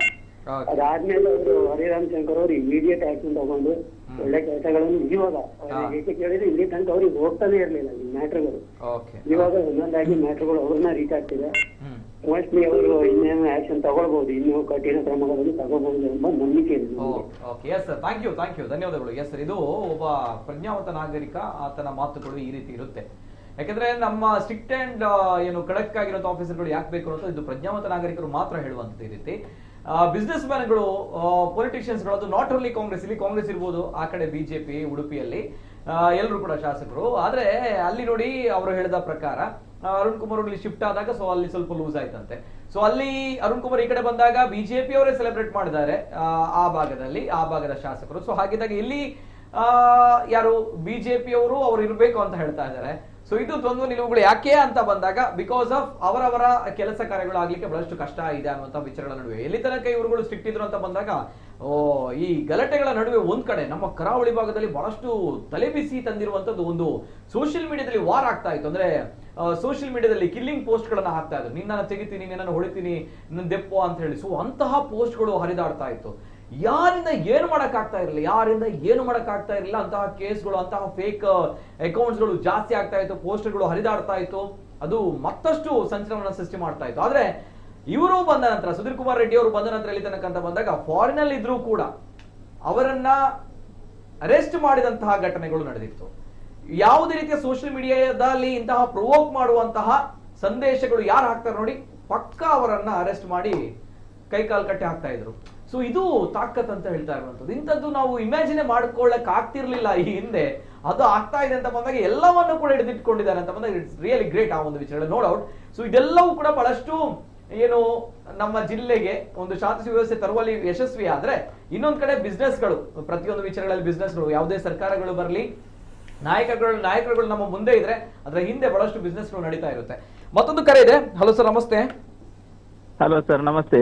ನಮಸ್ತೆ ಸರ್, ತಮ್ಮ ಹೆಸರಿನಿಂದ ಸರ್? ಸರ್, ಇದು ಅಮುಂಜೆಯಿಂದ ಜುಬೇರ್ ಅಂತ ಹೇಳಿ ಕಾಂಗ್ರೆಸ್ ಕಾರ್ಯಕರ್ತ ಮಾತಾಡ್ತೀನಿ ಸರ್. ನಮಸ್ತೆ ನಮಸ್ತೆ, ಮಾತಾಡಿ ಸರ್. ಸರ್, ನಮ್ಗೆ ಮೊದಲನೇದಾಗಿ ನಮ್ಮ ಈ ಮುಖ್ಯಮಂತ್ರಿಗಳಿಗೆ ದೊಡ್ಡ ಧನ್ಯವಾದ ಹೇಳ್ಬೇಕು. ಯಾಕಂದ್ರೆ നല്ല ಒಳ್ಳೆಯ ಒಂದು ಅಧಿಕಾರಿಯನ್ನು ನಮ್ಮ ದಕ್ಷಿಣ ಕನ್ನಡ ಜಿಲ್ಲೆಗೆ ಕೊಟ್ಟಿದ್ದಾರೆ. ಈಗ ನೋಡಿ, ಅವರೀಗ ನಮ್ಮ ಮಂಗಳೂರು ಪ್ರವಾಸದಲ್ಲಿದ್ದಾರೆ, ಸಿಎಂ ಮತ್ತು ಡಿಸಿಎಂ. ಈ ವರ್ಗಾವಣೆ ಬಗ್ಗೆ ಅವರು ತಲೆ ಕೆಡಿಸಲೇಬಾರದು. ನಮಗೀಗ ಇಂತ ಅಧಿಕಾರಿಯನ್ನು 5 ವರ್ಷ ನಮಗೆ ನಮ್ಮ ಮಂಗಳೂರಿಗೆ ಕೊಡ್ಬೇಕು, ದಕ್ಷಿಣ ಕನ್ನಡ ಜಿಲ್ಲೆಗೆ.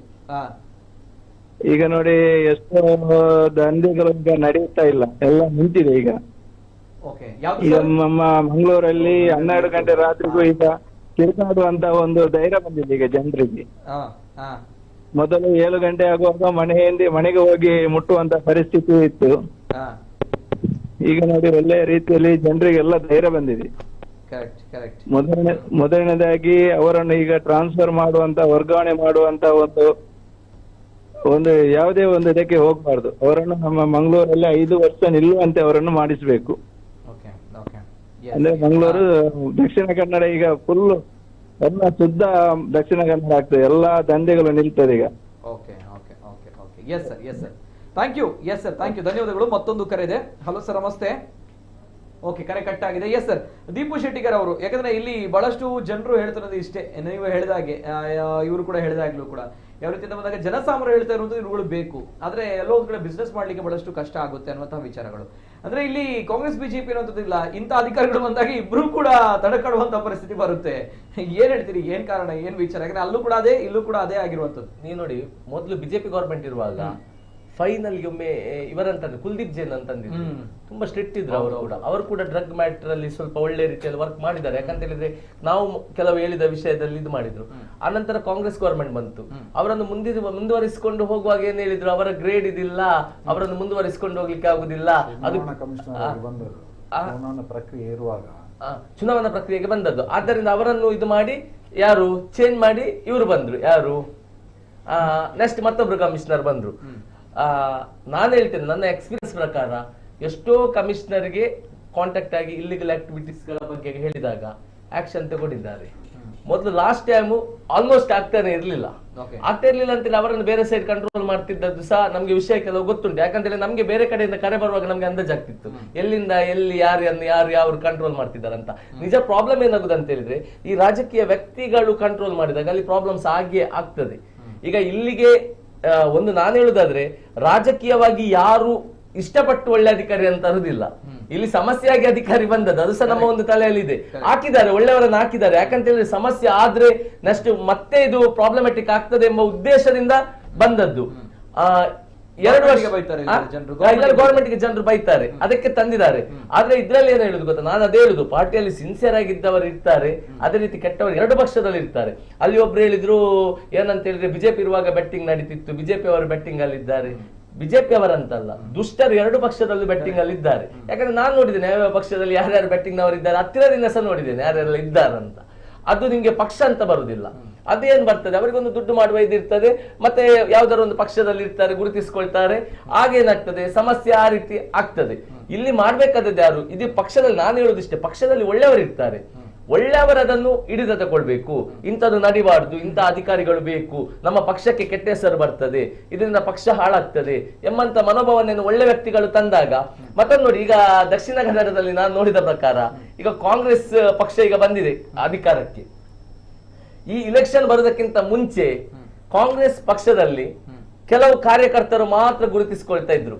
ಆದ್ರೆ ನಾನು ಕಾಂಗ್ರೆಸ್ ಪಕ್ಷ, ನಾನು ಪಕ್ಷಕ್ಕೋಸ್ಕರ ಕೆಲಸ ಮಾಡಿ ನಿಷ್ಪಕ್ಷವಾಗಿ ಅವರು ತಮ್ಮ ಪಕ್ಷ ಬಿಟ್ಟು ಬೇರೆ ಅಂತ ಚಿಂತನೆ ಇರ್ಲಿಲ್ಲ ಅವರಿಗೆ, ಅದೇ ಇತ್ತು. ಆದ್ರೆ ಪಕ್ಷ ಈಗ ಅಧಿಕಾರಕ್ಕೆ ಬಂದ ಮೇಲೆ ನಾನು ಕೆಲವರನ್ನು ನೋಡ್ತಿದ್ದೇನೆ, ಅಲ್ಲಿ ತನಕ ಇಲ್ಲದಿದ್ದವರು, ಅಲ್ಲಿ ತನಕ ಬೇರೆಯವರ ಜೊತೆ ಇದ್ದವರು ಈಗ ಇಲ್ಲಿ ಪಕ್ಷಕ್ಕೆ ಬಂದು ಕೆಲವರು ಮೆರಿತಾ ಇದ್ದಾರೆ. ಆ ಸಾಮಾನ್ಯ ಕಾರ್ಯಕರ್ತ ಪಾಪ ಈಗ ಸಹ ಹಾಗೆ ಇದ್ದಾನೆ ಕಾರ್ಯಕರ್ತರಾಗಿ, ಅವರಿಗೆ ಯಾವುದಿಲ್ಲ, ಇವರ ಅಧಿಕಾರಕ್ಕೋಸ್ಕರ ಬಂದು ಈಗ ಒಂದು ಇದು ಬಂದಿದೆ ಆಗ ಅವರನ್ನು ಸಹ ಇದು ಮಾಡ್ತಾರೆ. ಯಾಕಂದ್ರೆ ದುಡ್ಡಿದ್ದ ಕೂಡಲೇ ಕೆಲವೊಮ್ಮೆ ಎಲ್ಲ ಪಾರ್ಟಿಗಳಲ್ಲಿ ಇದು ನಡೀತದೆ, ಅಂತದ್ದು ನಡೀತದೆ. ಆಗೇನಾಗ್ತದೆ, ಸಾಮಾನ್ಯ ಕಾರ್ಯಕರ್ತರ ವಾಯ್ಸ್ ನಡೆಯುವುದಿಲ್ಲ.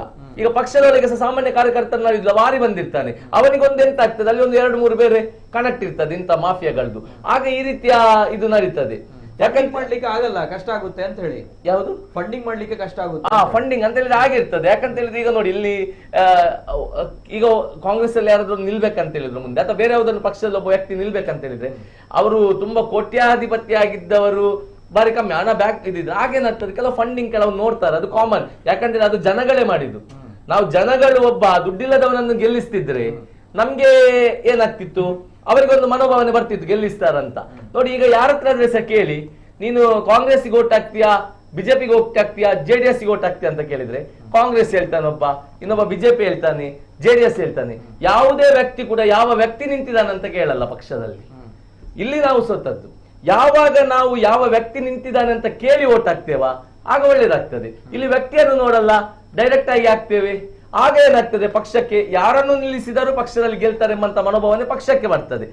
ಇಲ್ಲದಿದ್ರೆ ನಾವು ವ್ಯಕ್ತಿ ನೋಡಿ ಆಗ್ತಿದ್ರೆ ಪ್ರತಿ ಪಕ್ಷದಲ್ಲಿ ಒಳ್ಳೆಯವರನ್ನ ಆಯ್ಕೆ ಮಾಡ್ತಾರೆ, ನಾವು ಅಲ್ಲಿ ಆಳದೆವು. ಯಾಕಂತ ಹೇಳಿದ್ರೆ ಇಡೀ ಅಧಿಕಾರಿಗಳನ್ನು ಒಂದು ಗೊತ್ತಿರಬಹುದು, ರಾಜಕೀಯದ ಕಂಟ್ರೋಲ್ ಅಲ್ಲೇ ಇರ್ತಾರೆ ಅಧಿಕಾರಿಗಳು.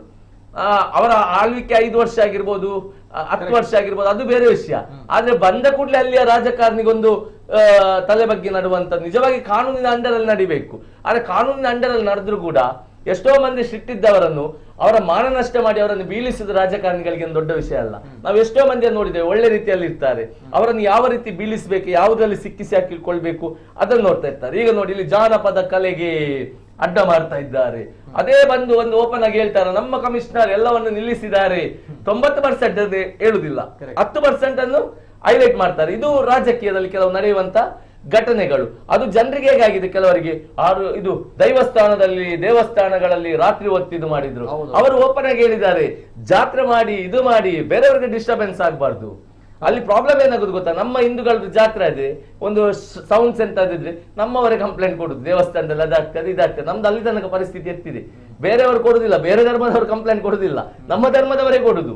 ಯಾಕಂದ್ರೆ ನಮ್ಮಲ್ಲಿ ಕೆಲವು ಇರ್ತಾರಲ್ಲ, ಕೆಲವು ಓವರ್ ಇದಾದವರು, ಅವರು ಕೊಡುದು. ಪ್ರಾಬ್ಲಮ್ ಆಗೇನಾಗ್ತದೆ, ಕಾನೂನು ಕಾಪಾಡ್ಬೇಕಾದವ ಏನ್ ಮಾಡ್ಬೇಕು, ಕಾನೂನನ್ನು ಕಾಪಾಡ್ಬೇಕಾಗ್ತದೆ. ಅಂತ ಸಂದರ್ಭಗಳು ಕೂಡ ನಡೀತದೆ. ಮತ್ತೊಂದು ನ್ಯೂ ಇಯರ್ ನ ವಿಷಯ ಹೇಳುದಂತ ಹೇಳಿದ್ರೆ, ಹೊಸ ವರ್ಷ ಬಂತು, ಜನವರಿ ಹೊಸ ಇಯರ್ ಪ್ರಾರಂಭವಾಯಿತು. ಲಾಸ್ಟ್ ವರ್ಷ ಇಲ್ಲಿ ಕೆಲವು ಪಬ್ಗಳಲ್ಲಿ 2:30-3 ಗಂಟೆ ತನಕ ಸಹ ಪಾರ್ಟಿಯಾಗಿ ಹುಡುಗಿಯರು ಕುಡ್ದು ಟೈಟ್ ಆಗಿ ಬಂದದ್ದು ನಾನು ನೋಡಿದ್ದೇನೆ. ಲಾಸ್ಟ್ ಟೈಮ್ ಎಲ್ಲಿ ತನಕ ಇತ್ತ ಅಂತ ಹೇಳಿದ್ರೆ, ಇಲ್ಲಿ ಒಂದು ಪಬ್ ಅಲ್ಲಿ ನಾನು ಹೋಗಿದ್ದೆ ಅದೇ ಜಾಗಕ್ಕೆ. ಹೋದಾಗ ಪೊಲೀಸ್ನವರು ನಿಂತಿದ್ದಾರೆ, 2.5 ಗಂಟೆ ಆಗ್ತಿತ್ತು. ಕುಡ್ದು ತೂರಾಡಿಕೊಂಡು ಕೆಳಗೆ ಸ್ಟೆಪ್ ಅಲ್ಲಿ ಇಳಿತಾ ಬರ್ತಿದ್ದಾರೆ. ಕೊನೆಗೆ ನಾನು ಹೋಗಿ ಹೇಳಿದೆ, ಎಂತ ಕಾಣುದಿಲ್ವಾ ಅಂತ ಹೇಳಿದೆ. ಮತ್ತೆಂತದೊಂದು ವಿಸಿಲ್ ಹೊಡೆದು ಇದು ಮಾಡ್ಕೊಂಡು ಹೋದ್ರು. ಅಂದ್ರೆ ಪರಿಸ್ಥಿತಿ ನೋಡಿ, ಯಾಕೆ ಡಿಪಾರ್ಟ್ಮೆಂಟ್ ಇನ್ವಾಲ್ವ್ಮೆಂಟ್. ಈಗೇನಾಗಿದೆ ಗೊತ್ತಾ, ಒಬ್ಬ ಸಾಮಾನ್ಯ ವ್ಯಕ್ತಿ ಮೊದಲಾದ್ರೆ ಒಂದು ಸ್ಟೇಷನ್ಗೆ ಹೋಗುವಾಗ ಏನ್ ಹೇಳ್ತಿದ್ರು ಅಂತ ಹೇಳಿದ್ರೆ, ನನ್ನ ಈ MLA ಇನ್ಫ್ಲುಯೆನ್ಸ್, ಆ MLA ಇನ್ಫ್ಲುಯೆನ್ಸ್ ಅಂತ. ಈಗ ಒಂದೇ ಒಂದು ಧ್ವನಿ ಸಾಕು, ಏನೋ ಕಮಿಷನರ್ ನಲ್ಲಿ ಹೋಗ್ಬೇಕಂತ. ತಪ್ಪಾಗ್ತದೆ ಕೆಲಸ. ಈಗ ಅರುಣ್ ಕುಮಾರ್ ಸರ್ ಆಗಿದ್ದಾರೆ, ಒಳ್ಳೆ ಇದ್ದಾರೆ. ಅವರು 94 ಮಂದಿ ಅವರ ಇಲಾಖೆಯವರನ್ನೇ ಸಸ್ಪೆಂಡ್ ಮಾಡಿ ಬಂದವರು, ಸರಿ ದಾರಿಯಲ್ಲಿ ಇಲ್ಲದಿದ್ದವರನ್ನು. ಮತ್ತೆ ಸತ್ಯವಾಗಿದ್ರೆ, ಸಿನ್ಸಿಯರ್ ಆಗಿದ್ರೆ, ಯಾವುದೇ ವಿಷಯವನ್ನು ಅವರ ಹತ್ರ ಹೇಳಿದ್ರೆ ತಕ್ಷಣ ಆಕ್ಷನ್ ತಗೊಳ್ತಾರೆ. ಮೊದಲೊಂದು ಇನ್ಸಿಡೆಂಟ್ ಹೇಳ್ತೇನೆ. ಮೊದಲೊಂದು ಕಮಿಷನರ್ ಇದ್ರೆ, ಹೆಸರು ಹೇಳೋದಿಲ್ಲ, ಒಬ್ರು ನಮ್ಮದು ವೈದ್ಯಾಧಿಕಾರಿ, ವೆಲ್ಲಕ್ಕಿದೊಬ್ರು ವೈದ್ಯರೊಬ್ರು, ಒಳ್ಳೆ ವೈದ್ಯರು, ಒಮ್ಮೆ ಕರೆ ಮಾಡಿ ಅಂತ ಹೇಳಿದ್ರೆ ಅಂತ ಹೇಳಿ ಪೊಲೀಸ್ನವರದೊಂದು ಇದಿರ್ತದೆ, ಚೆಕ್ ಪೋಸ್ಟ್ ತರ ಒಂದು ಹಾಕಿರ್ತಾರೆ, ವೆಲ್ಲಕ್ಕಲ್ಲಿ ಆಚೆ ಹೋಗ್ಲಿಕ್ಕೆ. ಅವರು ಒಳಗೆ ಕೂತ್ಕೊಂಡಿರ್ತಾರೆ, ಹೊರಗೆ ಬರೋದಿಲ್ಲ. ಯಾವಾಗ ನೋಡಿದ್ರು ಅದಕ್ಕೆ ಇವರು ಎಂತ ಮಾಡಿದ್ರು, ಕಮಿಷನರ್ಗೆ ಕಾಲ್ ಮಾಡಿ ಹೇಳಿದಂತೆ ಅವರನ್ನೊಂದು ಆಚೀಚೆ ಹೋಗ್ಲಿಕ್ಕೆ ಹೇಳಿ. ಆಚೀಚೆ ಹೋದ್ರೆ ಅಟ್ಲೀಸ್ಟ್ ಕಳ್ಳರು ಯಾರಾದ್ರೂ ಅಲರ್ಟ್ ಆಗ್ತಾರೆ, ಮತ್ತೆ ಸ್ವಲ್ಪ ಭಯ ಇರ್ತದೆ, ಪೊಲೀಸ್ನವರು ರೌಂಡ್ಸ್ ಹೊಡಿತಾರಂತ. ಅದಕ್ಕೆ ಇವರು ಹೇಳಿದಂತೆ, ನಿಮ್ಗೆ ಯಾರಿಗೆ ಕಾಲ್ ಮಾಡ್ಲಿಕ್ಕೆ ಅಂತ ಗೊತ್ತಿಲ್ವಾ, ಯಾವ ಗ್ರೇಡ್ ನ ಅಧಿಕಾರಿಗೆ ಕಾಲ್ ಮಾಡ್ಬೇಕು, ನಿಮ್ಗೆ ಅದೆಲ್ಲ ಗೊತ್ತಿಲ್ವಾ, ಅಷ್ಟು ಲಾ ಗೊತ್ತಿಲ್ವಾ ಅಂತ.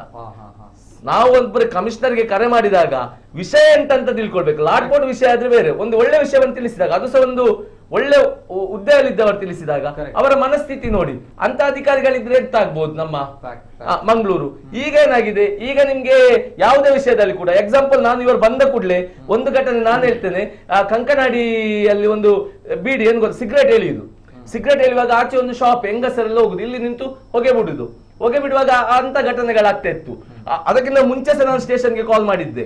ಆಗ ಬರ್ತಾರೆ, ರೈಡ್ ಮಾಡ್ತಾರೆ, ಹೋಗ್ತಾರೆ. ಇವರ ಬಂದ ಮೇಲೆ ಒಂದು ಕರೆ ಮಾಡಿ ಹೇಳಿದ್ದೇನೆ. ಕರೆ ಮಾಡಿ ಹೇಳಿದ್ಮೇಲೆ ಸ್ಟ್ರಿಕ್ಟ್ ಆಗಿ ಇದು ಮಾಡಿದ್ರು. ಈಗ ಅಲ್ಲಿ ಇಲ್ಲ, ಮಿಡ್ಲಲ್ಲಿ ಈಗ ಸ್ಟಾರ್ಟ್ ಮಾಡಿದ್ದಾರೆ.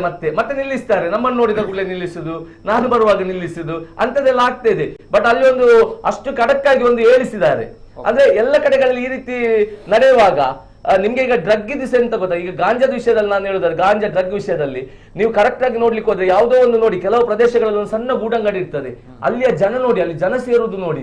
ಕೆಲವು ಕಡೆ ನೋಡ್ಬೋದು, ನಾನು ಕದ್ರಿಯಲ್ಲಿ ನೋಡಿದ್ದೇನೆ, ನಮ್ಮ ಹರಿಪದವ ಸೈಡ್ ಅಲ್ಲಿ ನೋಡಿದ್ದೇನೆ. ಅದ್ರ ಬಗ್ಗೆ ಸ್ವಲ್ಪ ಅಂತದ್ರನ್ನೆಲ್ಲ ನೋಡ್ಬೇಕು ನೀವು. ರಾತ್ರಿ ಹೊತ್ತು ಅಷ್ಟು ಜನ ಯಾಕೆ ಸೇರ್ತಾರೆ? ಒಂದು ನಮ್ಮದು ನೋಡಿ, ಒಂದು ಒಳ್ಳೆ ಊಟ ಸಿಗುವಲ್ಲಿ ಸಮೇತ ಹಾಗೆ ಜನ ಇರ್ಲಿಕ್ಕಿಲ್ಲ. ಸಿಗರೇಟ್ ಹೇಳ್ಕೊಂಡು ಅಲ್ಲಿ ಬೇರೆ ವ್ಯವಹಾರಗಳು ನಡೀತದೆ, ಅಂತದನ್ನು ಗಮನ ಕೊಡ್ತಾ ಇದ್ದಾರೆ. ಅದಲ್ಲದೆ ಈಗ ಇಂಟೆಲಿಜೆನ್ಸ್ ಇಂದ ಕೆಲವರು ನಮ್ಮನ್ನು ಸಂಪರ್ಕ ಮಾಡ್ತಾ ಇದ್ದಾರೆ. ಅಂದ್ರೆ ಇವರ ಡಿಪಾರ್ಟ್ಮೆಂಟ್ ಇಂದ ಕೆಲವು ಇಂಟೆಲಿಜೆನ್ಸ್ ಅಲ್ಲಿ ಇಟ್ಟಿದ್ದಾರೆ, ಅದನ್ನೇ ಫೈನ್ ಮಾಡ್ಲಿಕ್ಕೆ. ಅಂತವರಿಗೆ ನಾವು ಇನ್ಫಾರ್ಮೇಶನ್ ಕೂಡ ಕೊಡ್ತಾ ಇದ್ದೇವೆ. ಅದು ಯಾರಂತ ಯಾರಿಗೂ ಗೊತ್ತಾಗುದಿಲ್ಲ. ಅವರ ಅದ್ರ ಬಗ್ಗೆ ಇದು ಮಾಡ್ತಾರೆ, ಹೆಸರು ಬರೆದಾಗೆ ನೋಡ್ತಿದ್ದಾರೆ. ಮತ್ತೊಂದು ಒಳ್ಳೆ ಕೆಲಸ ಏನ್ ಮಾಡಿದ್ದಾನೆ, ಮೊದಲು ಒಬ್ಬರ ಮಕ್ಕಳು ಡ್ರಗ್ಗಿಗೆ ಅಡಿಕ್ಟ್ ಆಗಿದ್ರೆ ಅವನ ಮೇಲೆ ಸಹ ಕೇಸ್ ಆಗ್ತಿದೆ ಅಂತ ಮನೆಯವರಿಗೆ ಭಯ ಇರ್ತಿತ್ತು. ಈಗ ಹೇಳಿದ್ದಾರೆ, ಯಾರು ತಗೊಂಡಿದ್ದಾರೆ ಅವರ ಮೇಲೆ ಟ್ರೀಟ್ಮೆಂಟ್ ಮಾಡುವ, ಬಟ್ ಯಾರು ಕೊಟ್ಟಿದ್ದಾರೆ ಅವರ ಮೇಲೆ ಆಕ್ಷನ್ ತಗೊಳ್ತೇನೆ ಹೇಳಿದಾಗ ಎಷ್ಟೋ ಮಂದಿ ಇವತ್ತು ಅದರಿಂದ ಹೊರಗೆ ಬರ್ಲಿಕ್ಕೆ ಟ್ರೈ ಮಾಡ್ತಿದ್ದಾರೆ. ಸೊ ನಾನು ಹೇಳೋದಿಷ್ಟೇ, ಓಕೆ, ಇಲ್ಲಿಗಲ್ ಆಕ್ಟಿವಿಟೀಸ್ ಅಲ್ಲಿ ದುಡ್ಡು ಮಾಡ್ತಾರ, ಸಾಯ್ಲಿ, ಅದು ಮಾಡಿದ್ರ ಇದು ಮಾಡಿದ್ರ ಅದು ಅವರವರ ಕರ್ಮ. ಕೆಲವು ಮಾಡ್ತಾರೆ, ಹಣ ತಗೊಳ್ತಾರೆ, ಇದು ಮಾಡ್ತಾರೆ. ಆದ್ರೆ ಇಲ್ಲಿ ನಮ್ಮ ಮಕ್ಕಳ ಭವಿಷ್ಯ ಡ್ರಗ್ ಎಲ್ಲ ಹೋಗ್ತಿದೆ. ಅದನ್ನು ಸ್ವಲ್ಪ ಯೋಚಿಸಿಕೊಳ್ಳಿ. ನಮ್ಗೆ ಹಣ ಮಾಡುವ ಹುಚ್ಚ ಅಂತೇಳಿ ನಾವು ಕೋಟಿಗಟ್ಟಲೆ ಮಾಡಿ ನಾಳೆ ನಮ್ಮ ಮಕ್ಕಳು ನಿನ್ನಲ್ಲಿ ಡ್ರಗ್ಗೆ ಬಲಿಯಾದ್ರೆ ಆ ಕೋಟಿ ಎಂತದಕ್ಕೆ ಇಡಬೇಕು? ಮಕ್ಕಳೇ ಮನೆಯವರನ್ನು ಕೊಲ್ಲುವಂತ ಪರಿಸ್ಥಿತಿ ಬರಬಹುದು. ಫಸ್ಟ್ ಈ ಡ್ರಗ್ ನಲ್ಲಿ ಇವರೊಂದು ತೆಗೆದುಕೊಂಡಂತ ನಿರ್ಧಾರ ಸೂಪರ್ ಆಗಿದೆ. ಅದಕ್ಕೆ ನಾವೆಲ್ಲರೂ ಕೈ ಜೋಡಿಸಲೇಬೇಕು. ಮಂಗಳೂರಿನ ಜನ ಡ್ರಗ್ ಅಲ್ಲಿ ಕಂಟ್ರೋಲ್ ಬಂದಿದೆ, ಡ್ರಗ್ ಅಲ್ಲಿ ಆಲ್ಮೋಸ್ಟ್ ಬಂದಿದೆ. ಯಾಕಂತ ಹೇಳಿದ್ರೆ ಎಷ್ಟು ಇದಾಗಿದೆ ಅಂತ ನಂಗೆ ಲೀಸ್ಟ್ ಕಳಿಸಿದ್ರಲ್ಲಿ ಎಂತೆಲ್ಲ ಪ್ರೋಗ್ರಾಮ್ ಮಾಡ್ತಿದ್ದಾರೆ, ಎಲ್ಲೆಲ್ಲಿ ಇದು ಮಾಡ್ತಿದ್ದಾರೆ, ಒಳ್ಳೆ ಕೆಲಸ ಮಾಡ್ತಿದ್ದಾರೆ. ಮತ್ತೊಂದು ಎಂತಂದ್ರೆ, ನಾನು ಎಷ್ಟೋ 1 ವರ್ಷದಿಂದ ಒಂದು ಪತ್ರ ಬರ್ತಿದೆ, ಅಂತಂದ್ರೆ ಕಂಪಲ್ಸರಿಯಾಗಿ ಕಾಲೇಜ್ಗಳಲ್ಲಿ ಬ್ಲಡ್ ಟೆಸ್ಟ್ ಮಾಡ್ಬೇಕಂತ ಹೇಳಿದ್ದೆ. ಅದನ್ನು ವೆರಿ ಸೂನ್ ಮಾಡ್ತಾರೆ ಅಂತ ಹೇಳಿ ಮಾಡ್ಲಿಕ್ಕೆ ಸ್ಟಾರ್ಟ್ ಮಾಡಿದ್ದಾರೆ. ಬ್ಲಡ್ ಟೆಸ್ಟ್ ಈಗ ಆಗ್ತಾ ಇದೆ. ನಂಗೆ ಅದೊಂದು ಖುಷಿ ಆಗಿದೆ. ಯಾಕಂತ ಹೇಳಿದ್ರೆ ಸ್ಪಾಟ್ ಅಲ್ಲಿ ಹೋಗಿ ಡೌಟ್ ಇದೆ ಸ್ಟೂಡೆಂಟ್ಸ್ ಗಳಲ್ಲಿ ಕೇಳಿ ಅವರ ಬ್ಲಡ್ ಟೆಸ್ಟ್ ಮಾಡಿದ್ರೆ ರಪ್ಪ ಸಿಗ್ತದೆ. ನಾನು ಇದನ್ನು ಮತ್ತೆ ಸಹ ಪ್ರಯತ್ನ ಏನ್ ಮಾಡ್ತಿದ್ದೇವೆ ಅಂತ ಹೇಳಿದ್ರೆ, ಪ್ರತಿ ವರ್ಷ ಬ್ಲಡ್ ಟೆಸ್ಟ್ ಕಾಲೇಜಿಗೆ ನಾವು ಮಿಡ್ಲ್ ಅಲ್ಲಿ ಒಮ್ಮೆ ಬಂದು ಮಾಡ್ಬೇಕು. ಪ್ರತಿ ವಿದ್ಯಾರ್ಥಿ ಇದು ಮಾಡ್ಬೇಕು. ನಮ್ಗೆ ಒಂದು ದುಡ್ಡಿನ ಮ್ಯಾಟರ್ ಅಲ್ಲ. ವಿದ್ಯಾರ್ಥಿಗಳು ಅದಕ್ಕೆ ಬಲಿಯಾಗಿದ್ರೆ ನಮ್ಗೆ ಆಗ್ಲೇ ಗೊತ್ತಾದ್ರೆ ಕಂಟ್ರೋಲ್ಗೆ ತರಬಹುದು. ಇಂಥ ಒಳ್ಳೆ ಯೋಜನೆಗಳು, ಇಂಥ ಒಳ್ಳೆ ಅಧಿಕಾರಿ ಇದ್ದಾಗ ಅದು ಚಾಲನೆಗೆ ಬರ್ತದೆ. ಮತ್ತೆ ಬೇರೆ ಯಾರಾದ್ರೂ ಬಂದ್ರ ಇಲ್ಲಿ ದಾರಿ ತಪ್ಪಿ ಹೋಗ್ತದೆ. ಇದು ಯಾವಾಗ ಈಗ ಇವರನ್ನು ಉಳಿಸಿದ್ರೆ ಕಾಂಗ್ರೆಸ್ಗೆ ಎಲ್ಲರೂ ಸೆಲ್ಯೂಟ್ ಹೊಡಿತಾರೆ, ಇವರನ್ನು ತೆಗೆದ್ರೆ ಅದು ಪ್ರಾಬ್ಲಮೆಟಿಕ್ ಆಗಿ ರಿವರ್ಸ್ ಹೊಡಿತಾರೆ. ಎಸ್ ಸರ್, ಬರ್ತೇನೆ. ನಾನು ಕೊನೆಯದಾಗಿ ಒಂದು 2 ಕರೆಗಳನ್ನು ತೆಗೆದುಕೊಳ್ತೀನಿ, ಯಾಕಂದ್ರೆ ಸಮಯದ ಕೂಡ ತುಂಬಾನೇ ಇದೆ, ಬಹಳಷ್ಟು ಕರೆಗಳಿವೆ. ಹಲೋ ಸರ್, ನಮಸ್ತೆ. ನಮಸ್ತೆ ಮೇಡಮ್, ತಮ್ಮ ಹೆಸರುಲಿಂದ ಮೇಡಮ್? ಕುಡ್ಲರ್ದು. ಇನ್ನೊಬ್ಬರೇ? ಎಸ್ ಮೇಡಮ್, ಎಸ್ ಮಾತಾಡಲಿ ಮೇಡಮ್. ನಮಸ್ತೆ ಸರ್. ರೋಡ್ ಪುರ ಮಕ್ಕಳು ಪುರ ರಿಪೇರ್ ಪುರ ಮನ್ಸೇರತ್ತೆ ರೋಡ್ ಪೂರ ರಿಪೇರಿ ಪೂರ ಹನುಮಂತಿರತ್ತೆ ಏರಿಯಾ ಬುದ್ಧಿರಂಗಡಿ ಪೂರ ಉಂಟು ಗೊತ್ತಾಂಡೆ ಆ ಏರಿಯಾ ಇಂಗ್ಲೇ ಪೂರ ಹುಷಾರಿದ್ದಂಗೆ ಪುನಃ ಆ ಏರಿಯಾ ಒಂಜಿ ಮಂಗ್ಳೂರು ಉಪ್ಪು ನಾವು ಏರಿಯಾ ಗುಜಿರಂಗಡಿ ಮಸ್ತ್ ಎಂಗ್ಲೆ ಹುಷಾರಿದ್ದಂಗೆ ಪೂರ ಏತೋ ಎಂಕುಲ್ ಕಂಪ್ಲೇಂಟ್ ಪೂರ ಕೊಟ್ಟ ಅಂಡ್ ಅಕುಲ್ ಬರ್ತದೆ ನೆಟ್ಟೆ ಬರ್ತದೆ ಗುಜಿ ಆ ಜಾಗ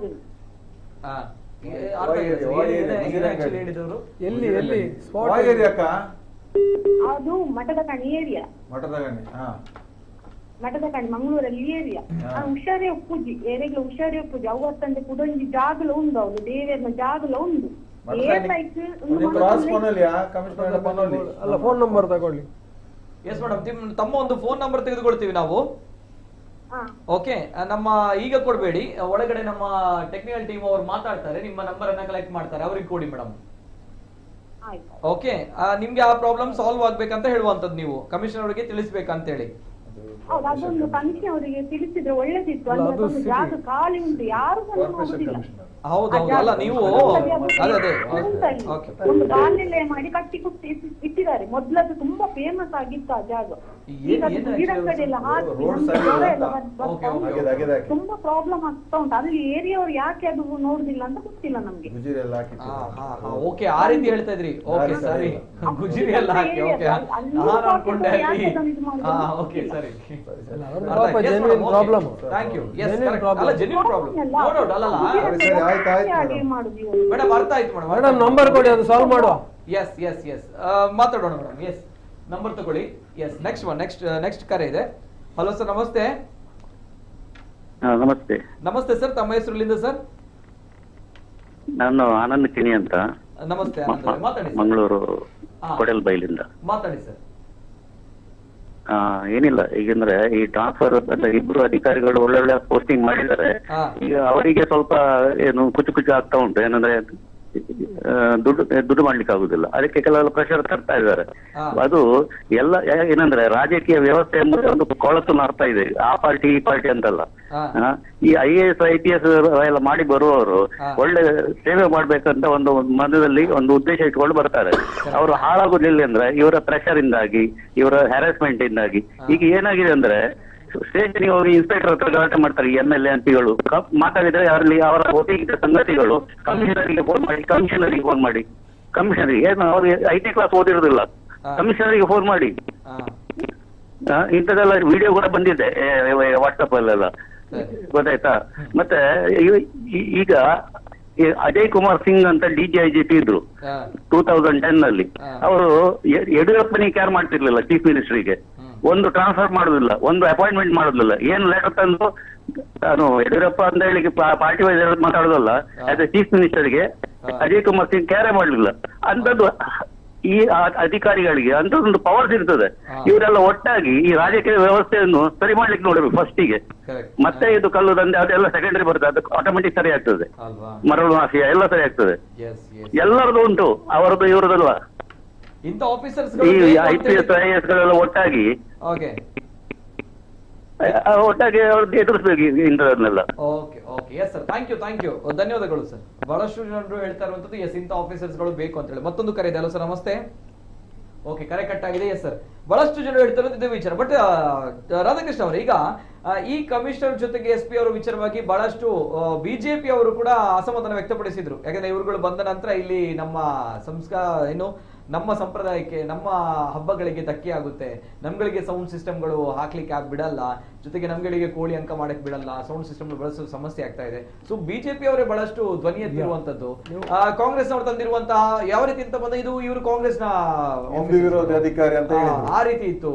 ಕಾಂಗ್ರೆಸ್ ಆಫೀಸರ್ಸ್ ಗಳು ಅವರ ಪರವಾಗಿ ಕೆಲಸ ಮಾಡ್ತಾರೆ. ನಮ್ಗಳಿಗೆ ಎಂಕ್ಲೆ ಬಾರಿ ಬಂಗೊಂಡು ಎಂಕ್ಲ ಸರ್ಕಾರ ಎಂಚಿ ಇತ್ತೆ, ಎಂಕ್ಲೆ ಗಂಚ ಬೇಲ ಹಾವೊಂದಿಜ್ಜಿ ಆಕಳು ಉಪ್ಪು ಪೊಲೀಸ್ ಹಾಕಲು ಜವಾನಿಯರಿಗೆ ಮಸ್ತರ ಪಂತಿನ ವಿಚಾರ ಉಂಟು ಸರ್. ಸೊ ಹೇಳುದು ಅದು ಒಂದೆರಡು ಕಡೆ ಇರ್ಬೋದು, ಆದ್ರೆ ಬೇಕು ಅಂತ ಹೇಳ್ತಿದ್ರಲ್ಲ ಸರ್, ಜನರಿಗೆ ಶಾಕ್ ಆಗ್ತಾ ಇದೆ.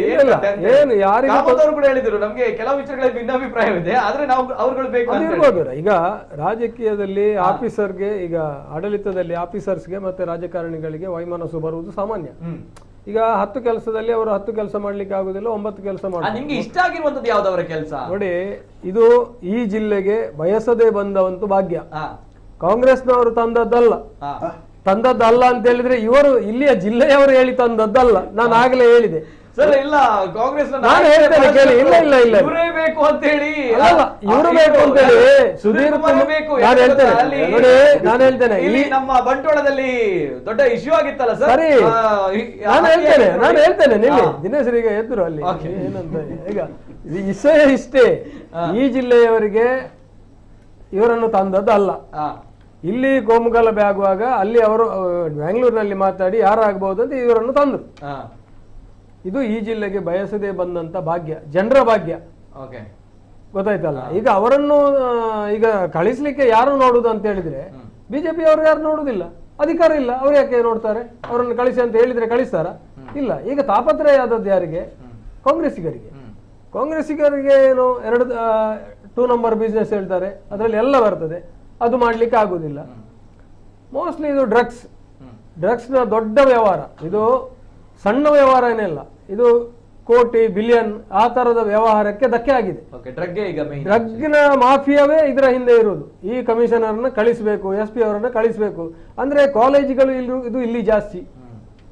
ಎಜುಕೇಶನ್ ಡಿಪಾರ್ಟ್ಮೆಂಟ್ ಏನು ಎಜುಕೇಶನ್ ಸಿಸ್ಟಮ್ ಇದೆ ಅದು ಇಲ್ಲಿ ಜಾಸ್ತಿ ಇದೆ. ಎಲ್ಲ ಇಡೀ ದೇಶದ ಪ್ರಪಂಚದ ಜನ ಇಲ್ಲಿ ಇದ್ದಾರೆ. ಅದರಿಂದಾಗಿ ಪ್ರಪಂಚದ ಡ್ರಗ್ ಮಾಫಿಯಾ ಏನಿದೆ ಅದು ಈ ಜಿಲ್ಲೆಯಲ್ಲಿದೆ. ಅದಕ್ಕೋಸ್ಕರ ಈ ತಂತ್ರ ಪಿತೂರಿ ಎಲ್ಲ ಮಾಡ್ತಾ ಇರೋದು. ಇದು ರಾಜಕೀಯ ಇವರು ಹೇಳುವುದು ಅದಲ್ಲ. ಬಿಜೆಪಿ ಅವರೀಗ ಬಿಜೆಪಿ ಡ್ರಗ್ ನಿಲ್ಬೇಕಾ? ಖಂಡಿತವಾಗಿ ಯಾವಾಗ ಸಪೋರ್ಟ್ ಮಾಡಿದ್ದಾರೆ? ಕಾಂಗ್ರೆಸ್ ಡ್ರಗ್ ಬೇಕಾ? ಅಲ್ಲ, ನಾನು ಜನರಿಗೆ ಕೇಳ್ತಾ ಇದ್ದೀನಿ, ಬಿಜೆಪಿ ಡ್ರಗ್ ನಿಲ್ಬೇಕು, ಕಾಂಗ್ರೆಸ್ ಡ್ರಗ್ ಬೇಕಾ? ಡ್ರಗ್ ಬೇಡ ಅಂತ ಹೇಳಿದ್ರೆ ಇಷ್ಟು ವರ್ಷ ಆಡಳಿತದಲ್ಲಿ ಡ್ರಗ್ ಯಾಕೆ ನಿಲ್ಲಿಲ್ಲ ಇಡೀ ದೇಶದಲ್ಲಿ? ನಿಲ್ಲಿಸಬಹುದಿತ್ತಲ್ಲ. ಈಗ ಡ್ರಗ್ ಬೆಳಿಲಿಕ್ಕೆ ಕಾರಣ ಏನು? ಆಡಳಿತ ಯಾರ ಕೈಯಲ್ಲಿತ್ತು ಅಲ್ವಾ? ಈಗ ಇಂಥ ಅಧಿಕಾರಿಗಳನ್ನ ಕಳಿಸುವುದರಲ್ಲಿ ಇಂಟ್ರೆಸ್ಟ್ ಇದ್ದಾರೆ. ಈಗ ನಾನು ಆಗ್ಲೇ ಹೇಳಿದ ಹಾಗೆ ಇಲ್ಲಿ ಈ ಜಿಲ್ಲೆಯಲ್ಲಿ ಸ್ವಲ್ಪ ವರ್ಷ ಬಂಟ್ವಾಳ ಹೆಡ್ ಕ್ವಾರ್ಟರ್ಸ್ ಆಡಳಿತ ಮಾಡ್ತಾ ಇತ್ತು. ಈಗ ಅದು ತಪ್ಪಿದೆ. ಈಗ ಉಳ್ಳಾಲ ಹೆಡ್ ಕ್ವಾರ್ಟರ್ಸ್ ಅಲ್ಲಿ ಬಂತು. ಈ ಕಮಿಷನರ್ ಯಾವ ಹೆಡ್ ಕ್ವಾರ್ಟರ್ಸ್ ಅದು ಕೇಳುವುದಿಲ್ಲ. ಅವರಿಗೆ ಏನು ಕಾನೂನು ಉಂಟು ಅದನ್ನು ಮಾಡ್ತಾ ಇದ್ದಾರೆ. ಅವರು ಯಾವುದಕ್ಕೂ ತೊಂದರೆ ಮಾಡಲಿಲ್ಲ, ಯಾವ ಉತ್ಸವಗಳಿಗೆ ತೊಂದರೆ ಮಾಡಲಿಲ್ಲ. ಅವರು ಮಾಡಿಲ್ಲ, ಖಂಡಿತವಾಗಿ ಮಾಡಿಲ್ಲ. ಇಲ್ಲ ತಾವುಗಳೇ ಧ್ವನಿ ಎತ್ತಿದಿರಿ ಎಲ್ಲರೂ ಕೂಡ. ಅಲ್ಲ, ಯಾವುದೇ ರೀತಿ ಯಾವ್ದು ಉತ್ಸವ ನಡೀಲಿಲ್ಲ ಹೇಳಿ. ಅಲ್ಲ, ತಾವುಗಳೇ ಸೌಂಡ್ ಸಿಸ್ಟಮ್ ಎತ್ತಕೊಂಡು ಹೋದ್ರು. ಸೌಂಡ್ ಸಿಸ್ಟಮ್ ಇದು ನಾನು ಹೇಳ್ತೇನೆ. ಸೌಂಡ್ ಸಿಸ್ಟಮ್ ಇದು ಅವರ ಕಮಿಷನರ್ ತಪ್ಪಲ್ಲ, ಸೌಂಡ್ ಸಿಸ್ಟಮ್ ನವರದ್ದು ತಪ್ಪು. ಸೌಂಡ್ ಸಿಸ್ಟಮ್ ನವರಿಗೆ ಅವರು ಹೇಳಿದ್ರು ಈಗ ಇಷ್ಟು ಡೆಸಿಬೆಲ್, ಗ್ರೌಂಡ್ ಅಲ್ಲಿ ಮಾಡುದಾದ್ರೆ ಇಷ್ಟು ಡೆಸಿಬೆಲ್. ಇವರೇ ಒಂದು ಪ್ರೆಸ್ ಮಾಡಿದ್ರು ಹೋಗಿ. ಯಾರು? ಸೌಂಡ್ ಸಿಸ್ಟಮ್ ಕೂಡ ಆಗಿಲ್ಲ ಅಂತ ಹೇಳಿ ಮೊನ್ನೆ ತಾನೇ ವೇದವ್ಯಾಸ್ ಕಾಮತ್ ಅವರು. ಕೋಳಿ ಅಂಕ ಯಾರು ಬೇಡ ಹೇಳಿದ್ರು? ಮಾಡ್ಲಿಲ್ಲಲ್ವಾ ಸರ್? ಕೋಳಿ ಅಂಕ ಮಾಡುವುದಕ್ಕೆ ಯಾರ್ದು ಅಡ್ಡಿ ಇಲ್ಲ, ಜೂಜು ಮಾಡುವುದಕ್ಕೆ ಮಾತ್ರ. ಕೋಳಿ ಅಂಕ ಮಾಡಿ ಅಂತ ಹೇಳಿದ್ದಾರೆ, ಜೂಜು ಮಾಡಬೇಡಿ ಮಾತ್ರ. ನಿಮ್ಗೆ ಅದೇ ಕಮಿಷನರ್ ಮಾಡಿದ್ರೆ ಅಥವಾ ನಮ್ಮ ಇಲಾಖೆಯವರು ಮಾಡಿದ್ರೆ ಎಲ್ಲ ಕೆಲಸ ಕಾರ್ಯಗಳು ಅಲ್ಲ. ಬಿಜೆಪಿ ಅವರು ಅವರನ್ನು ಕಳಿಸ್ಲಿಕ್ಕೆ ಮನಸ್ಸು ಮಾಡ್ಲಿಲ್ಲ. ನೀವು ತಪ್ಪು ಮಾಹಿತಿ ಕೊಡ್ಬೇಡಿ ಜನರಿಗೆ, ನಮ್ಗೂ ಸಹ ತಪ್ಪು ಮಾಹಿತಿ ಕೊಡ್ಬೇಡಿ. ಗೊತ್ತಾಯ್ತು? ಕಾಂಗ್ರೆಸ್ನವರೇ ಕಳಿಸುದು, ಅವರು ನಾವು ಕಳಿಸುದಿಲ್ಲ. ಈಗ ಒಂದು ಮುನ್ನೆ ತಾನೇ ಹೇಳಿದಾಗಿತ್ತು ಸರ್. ಇಲ್ಲ ಕಾಂಗ್ರೆಸ್ ಈಗ ಕಳಿಸಬೇಕು ಅವರಿಗೆ ಹಿಂದೂ ವಿರೋಧಿ ಪಟ್ಟ ಕಟ್ಟಿದ ಈಗ ಕಾಂಗ್ರೆಸ್ನವರೇ ಇಂಟ್ರೆಸ್ಟೆಡ್. ಎರಡು ಈಗ ಒಂದು ಕಾಲಲ್ಲಿ ನಿಂತದ್ದು ಈಗ ಉಳ್ಳಾಲ ಹೆಡ್ ಕ್ವಾರ್ಟರ್ಸ್ ಕಳಿಸಬೇಕು ಅಂತ ಹೇಳಿ. ಈಗ ವಿರೋಧ ಪಕ್ಷದವರು ಖಂಡಿತವಾಗಿ ಸರ್ಕಾರದಲ್ಲಿ ಆಡಳಿತ ಪಕ್ಷದ ಏನು ತಪ್ಪಿದೆ ಅದನ್ನು ಕಂಡುಹಿಡಿದು ಅದನ್ನು ಪ್ರತಿಭಟಿಸಿ ಸರ್ಕಾರಕ್ಕೆ ಗಮನ ಸೆಳೆಯುವಂತದ್ದು ವಿರೋಧ ಪಕ್ಷದವರು ಮಾಡುವಂತದ್ದು. ಮತ್ತೆ ಈಗ ಅದನ್ನೇ ಮಾಡಿದ್ದು. ಇವತ್ತು ಕಾಂಗ್ರೆಸ್ ಸರ್ಕಾರ ತನ್ನಂತ 2 ಅಧಿಕಾರಿಗಳು ಈ ದಕ್ಷಿಣ ಕನ್ನಡ ಜಿಲ್ಲೆಯಲ್ಲಿ ಒಂದು ಶಾಂತಿ ನೆಲೆ ಕಾಣಲಿಕ್ಕೆ ಒಂದು ಕಾರಣಕರ್ತರಾದಂತ ಕಾಂಗ್ರೆಸ್ ಸರ್ಕಾರ ಇವತ್ತು ಮಾಡಿದಂತ ಅಧಿಕಾರಿಯನ್ನು ತನ್ನಂತ ಅಧಿಕಾರಿಯವರ ಬಗ್ಗೆ ಬಹಳಷ್ಟು ಒಳ್ಳೆಯ ಮಾತುಗಳನ್ನು ಇವತ್ತು ಬಿಜೆಪಿಯ MLAಗಳು ಮಾತಾಡ್ತಾ ಇದ್ದಾರೆ. ಬೇರೆಯವರು ಬಿಡಿ. ಪ್ರಾರಂಭದ ದಿನಗಳಲ್ಲಿ ಈ 2 ಅಧಿಕಾರಿಗಳು ಹಿಂದೂ ವಿರೋಧಿಗಳಾಗಿದ್ರು ಇವರಿಗೆ. ಇವಾಗ ಇವರ ಯಾವುದೇ ಮಾತಿಗೆ ಕಿಮ್ಮತ್ತಿಲ್ಲದೆ, ಯಾವುದೇ ಇದಕ್ಕೆ ಕಿಮ್ಮತ್ತಿಲ್ಲದೆ ಇವತ್ತು ಕ್ಯಾರೆ ಮಾಡಲಿಲ್ಲ. ಇವರನ್ನು ಯಾರ ಕ್ಯಾರೆ ಮಾಡಲಿಲ್ಲ. ಕ್ಯಾರೆ ಮಾಡದೆ ಅವರ ಕಾನೂನನ್ನು ಕಾಪಾಡಿಕೊಂಡು ಬಂದಿದ್ದಾರೆ. ಇವತ್ತು ಕಾಂಗ್ರೆಸ್ ಸರ್ಕಾರಕ್ಕೆ ಈ 2 ಅಧಿಕಾರಿಯಿಂದ ನಮ್ಮ ಜಿಲ್ಲೆಯ ಜನರು ಬಹಳಷ್ಟು ಶಬಾಷ್ಗಿರಿಯನ್ನು ಕೂಡ ಕೊಡ್ತಾ ಇದ್ದಾರೆ. ಈ ಕೊಡುವುದನ್ನು ಇವರು ಸಹಿಸಲಾರದೆ ಇವರದೇ ಒಂದು ಗುಮ್ಮವನ್ನು ಈಗ ಬಿಟ್ಟಿದ್ದಾರೆ. ಕಾಂಗ್ರೆಸ್ನವರನ್ನು ಟ್ರಾನ್ಸ್ಫರ್ ಮಾಡ್ತಾರೆ ಅಂತ ಗುಮ್ಮವನ್ನು ಬಿಟ್ಟಿದ್ದಾರೆ. ಇದು ಯಾರು ಸಹ ಒಪ್ಪುವಂಥದ್ದಲ್ಲ. ನಾನು ನಿಮ್ಮ ವಾಹಿನಿಯ ಮೂಲಕ ಎಲ್ಲ ಜನರಿಗೆ ಹೇಳುವಂಥದ್ದು, ನನ್ನ ನಾಯಕರಲ್ಲಿ ಚರ್ಚೆ ಮಾಡಿ ಹೇಳುವಂಥದ್ದು, 2 ವರ್ಷ ಇದರ ಬಗ್ಗೆ ಇನ್ನು ಚರ್ಚೆನೆ ಮಾಡಬಾರದು. ಯಾವ ಹೆಸರು ಟ್ರಾನ್ಸ್ಫರ್ ಎಲ್ಲಿದ್ದಾರೆ ಕೇಳಿ. 2 ವರ್ಷ ನಮ್ಮ ಸರ್ಕಾರ ಕೊನೆ ಆಗೋ ತನಕ ನಾನು ಹೇಳುದು ಅವರಿಗೆ ಒಂದು ಮೆಸೇಜ್ ಹೋಗ್ಲಿ ಅಂತ. ಒಂದು ವೇಳೆ ಏನಾದ್ರೂ ಆಯ್ತು ಅಂತ ಹೇಳಿದ್ರೆ ಹೋಗ್ಲೇಬಾರದು. ನೇರಾವಣೆ ಕಾಂಗ್ರೆಸ್ನವರು ಹೇಳಿದ್ದಾರೆ, ಇವತ್ತು ನಮ್ಮ ನಾಯಕರು ಕೂಡ ಹೇಳಿದ್ದಾರೆ 2 ವರ್ಷ ಬಹಳಷ್ಟು ಅಗತ್ಯ ಇದೆ, ಈ ಅಧಿಕಾರಿಯನ್ನು ಟ್ರಾನ್ಸ್ಫರ್ ಮಾಡಲೇಬಾರ್ದಂತ. ನಾನು ಇನ್ನು ಚರ್ಚೆನೆ ಮಾಡಬಾರ್ದು, ಈ ಅಧಿಕಾರಿ ವರ್ಗಾವಣೆ ಅಂತ ಚರ್ಚೆ ಮಾಡಬಹುದು. ಇಲ್ಲಿಗೆ ಪುನಃ ಸ್ಟಾಪ್ ಹಾಕ್ಬೇಕು. ಯಾವುದು ವರ್ಗಾವಣೆ ವಿಷಯದಲ್ಲಿ ಒಂದ್ ದಿವಸ ನೀವೇ ಜವಾಬ್ದಾರರು. ಇವತ್ತು ಗುಣಕ್ಕೆ ಮಚ್ಚರ ಬಡಬಾರದು. ರಾಧಣ್ಣ, ಈಗ ಕಾಂಗ್ರೆಸ್ನವರು ಒಳ್ಳೆ ಕೆಲಸ ಮಾಡಿದ್ರೆ ಅದು ಅಧಿಕಾರಿ ಅವರು ಕೆಟ್ಟದ್ದು ಏನಾದ್ರೂ ಮಾಡಿದ್ರೆ ಅದು ಕಾಂಗ್ರೆಸ್ ಸರ್ಕಾರಕ್ಕೆ, ಒಳ್ಳೇದು ಮಾಡಿದ್ರೆ ಅದು ಕ್ರೆಡಿಟ್ ಅವರು ರಾಧಣ್ಣನವರು ಕಾಂಗ್ರೆಸ್ ಸರ್ಕಾರಕ್ಕೆ ಕೊಡುದಿಲ್ಲ. ಅದಕ್ಕೆ ಹೇಳಿದ್ರು ರಾಧಣ್ಣ, ಇವತ್ತು ಹೇಳಿದ್ರು ಅವರು ಇದು ಸರ್ಕಾರ ತಂದದಲ್ಲ, ಅಲ್ಲವ ನಮ್ಮ ಕಾಂಗ್ರೆಸ್ನವರು ತಂದಲ್ಲ, ಅಥವಾ ನಮ್ಮ ಜಿಲ್ಲೆಯವರು ತಂದ. ಇದು ಎಂತ ಮಾತು? ಅಲ್ಲ, ಜಿಲ್ಲೆಯವರು ಖಂಡಿತವಾಗಿ ತಂದದಲ್ಲ. ನಮ್ಮ ಜಿಲ್ಲೆಯ 2 MLA ಅವರು ಇರುವುದು. ನಮಗೆ ಶಾಂತಿ ಬೇಕಾಗಿ ನಮ್ಗೆ ತಂದದ್ದು. ನಮಗೆ ಇಂತ ಈ ರಾಧಣ್ಣನವರು ಅಥವಾ ಬಿಜೆಪಿ ಅವರು 2 MLA ಅವರು ಈಗ ಡಿಬೇಟ್ ಅಲ್ಲಿ ಬೈಟ್ ಅಲ್ಲಿ ಕೊಟ್ಟ ಹಾಗೆ ನಮ್ಮನ್ನು ದೂರಿಕೊಂಡು ಕೊಟ್ರಲ್ಲ. ನಮಗೆ ಅಂತ ಅಗತ್ಯ ಇದ್ರೆ, ಏನು ನಮ್ಮ ಮೇಲೆ ಏನು ಆಪಾದನೆ, ಯಾವ ಚಟುವಟಿಕೆ ಬಗ್ಗೆ ನಮ್ಮ ಮೇಲೆ ಏನು ಆಪಾದನೆ ಆಗ್ತಾರೆ ಅಂತ ಒಂದು ದುರುದ್ದೇಶ ಇದ್ರೆ ನಾವು ಈ ಅಧಿಕಾರಿಯವರನ್ನು ಇಲ್ಲಿಗೆ ತರ್ತೇವಾ? ಇಷ್ಟು ಜನರಿಗೆ ಮನವರಿಕೆ ಮಾಡ್ಲಿಕ್ಕೆ ಆಗುದಿಲ್ವಾ? ಇವತ್ತು ನಮ್ಮ ಜಿಲ್ಲೆಯಲ್ಲಿ ಶಾಂತಿ ಆಗಿದೆ, ಎಲ್ಲವೂ ಆಗಿದೆ. ಇವತ್ತು ಭಾರತೀಯ ಜನತಾ ಪಕ್ಷದವರು CSZ ಇಂದ ಹೊಯ್ಗೆಯನ್ನು ತಂದು ಕೊಡ್ಲಿ, ನಮ್ಮ ಜನರಿಗೆ ಸ್ವಲ್ಪ ಹೊಯ್ಗೆ ಕಡಿಮೆ ಬೆಲೆಗಳು ಸಿಗುವಂತ ಒಂದು ಕಾರ್ಯಕ್ರಮ ಮಾಡಬೇಕು. ನಾವು ನಾನ್ CSZ ಇಂದ ಈಗಾಗಲೇ ಪರವಾನಗಿಯನ್ನು ಕೊಟ್ಟು ಹೊಯ್ಗೆ ಕೊಡ್ತಾ ಇದ್ದೇವೆ. ಮಂಗಳೂರಲ್ಲಿ CSZ ಹೊಯ್ಗೆದು ತುಂಬಾ ಸಮಸ್ಯೆ ಇದೆ. ಈ ಸಮಸ್ಯೆಯನ್ನು ಕೂಡ ಬಿಜೆಪಿಯವರು ನಮ್ಮ ಮೇಲೆ ಆಗ್ತಾ ಇದ್ದಾರೆ. ಅದಕ್ಕಾಗಿ CSZ ಇಂದ ಇರುವಂತದ್ದು ಕೆಲವೊಂದು ಆಸ್ಕರ್ ಫರ್ನಾಂಡಿಸ್ ರವರು ಇರುವಾಗ ನಮ್ಮ ಜಿಲ್ಲೆಗೆ ಬೇಕಾದ ಒಂದು ಸರಳೀಕರಣ ಮಾಡಿದ್ರು ಕಾನೂನಲ್ಲಿ. ಅಂತ ಒಂದು ಕಾನೂನಲ್ಲಿ ಇವರು ಕೇಂದ್ರ ಸರ್ಕಾರದಿಂದ ಮೋದಿ ಅವರಿಂದ ತರಬೇಕಲ್ಲ. ಮೋದಿ ಒಂದು ಫೋನ್ ಮಾಡಿದ್ರೆ, ಒಂದು ಲೆಟರ್ ಹಾಕಿದ್ರೆ ಬೇಗನೆ ಎಲ್ಲ ಬೇಗ ಮಾಡ್ತಾರಲ್ಲ, ಅದನ್ನು ತಂದ್ರೆ ನಮ್ಮ ಜಿಲ್ಲೆಗೆ ಒಳ್ಳೇದಾಗ್ತದೆ. ಅಲ್ಲ, ನಾನು ನಿಮ್ಮ ವಾಹಿನಿಯಿಂದ ಒಂದು ಮಾಹಿತಿ ಹೋಗ್ಬೇಕು, ಅದಕ್ಕಾಗಿ ಹೇಳುವಂತದ್ದು.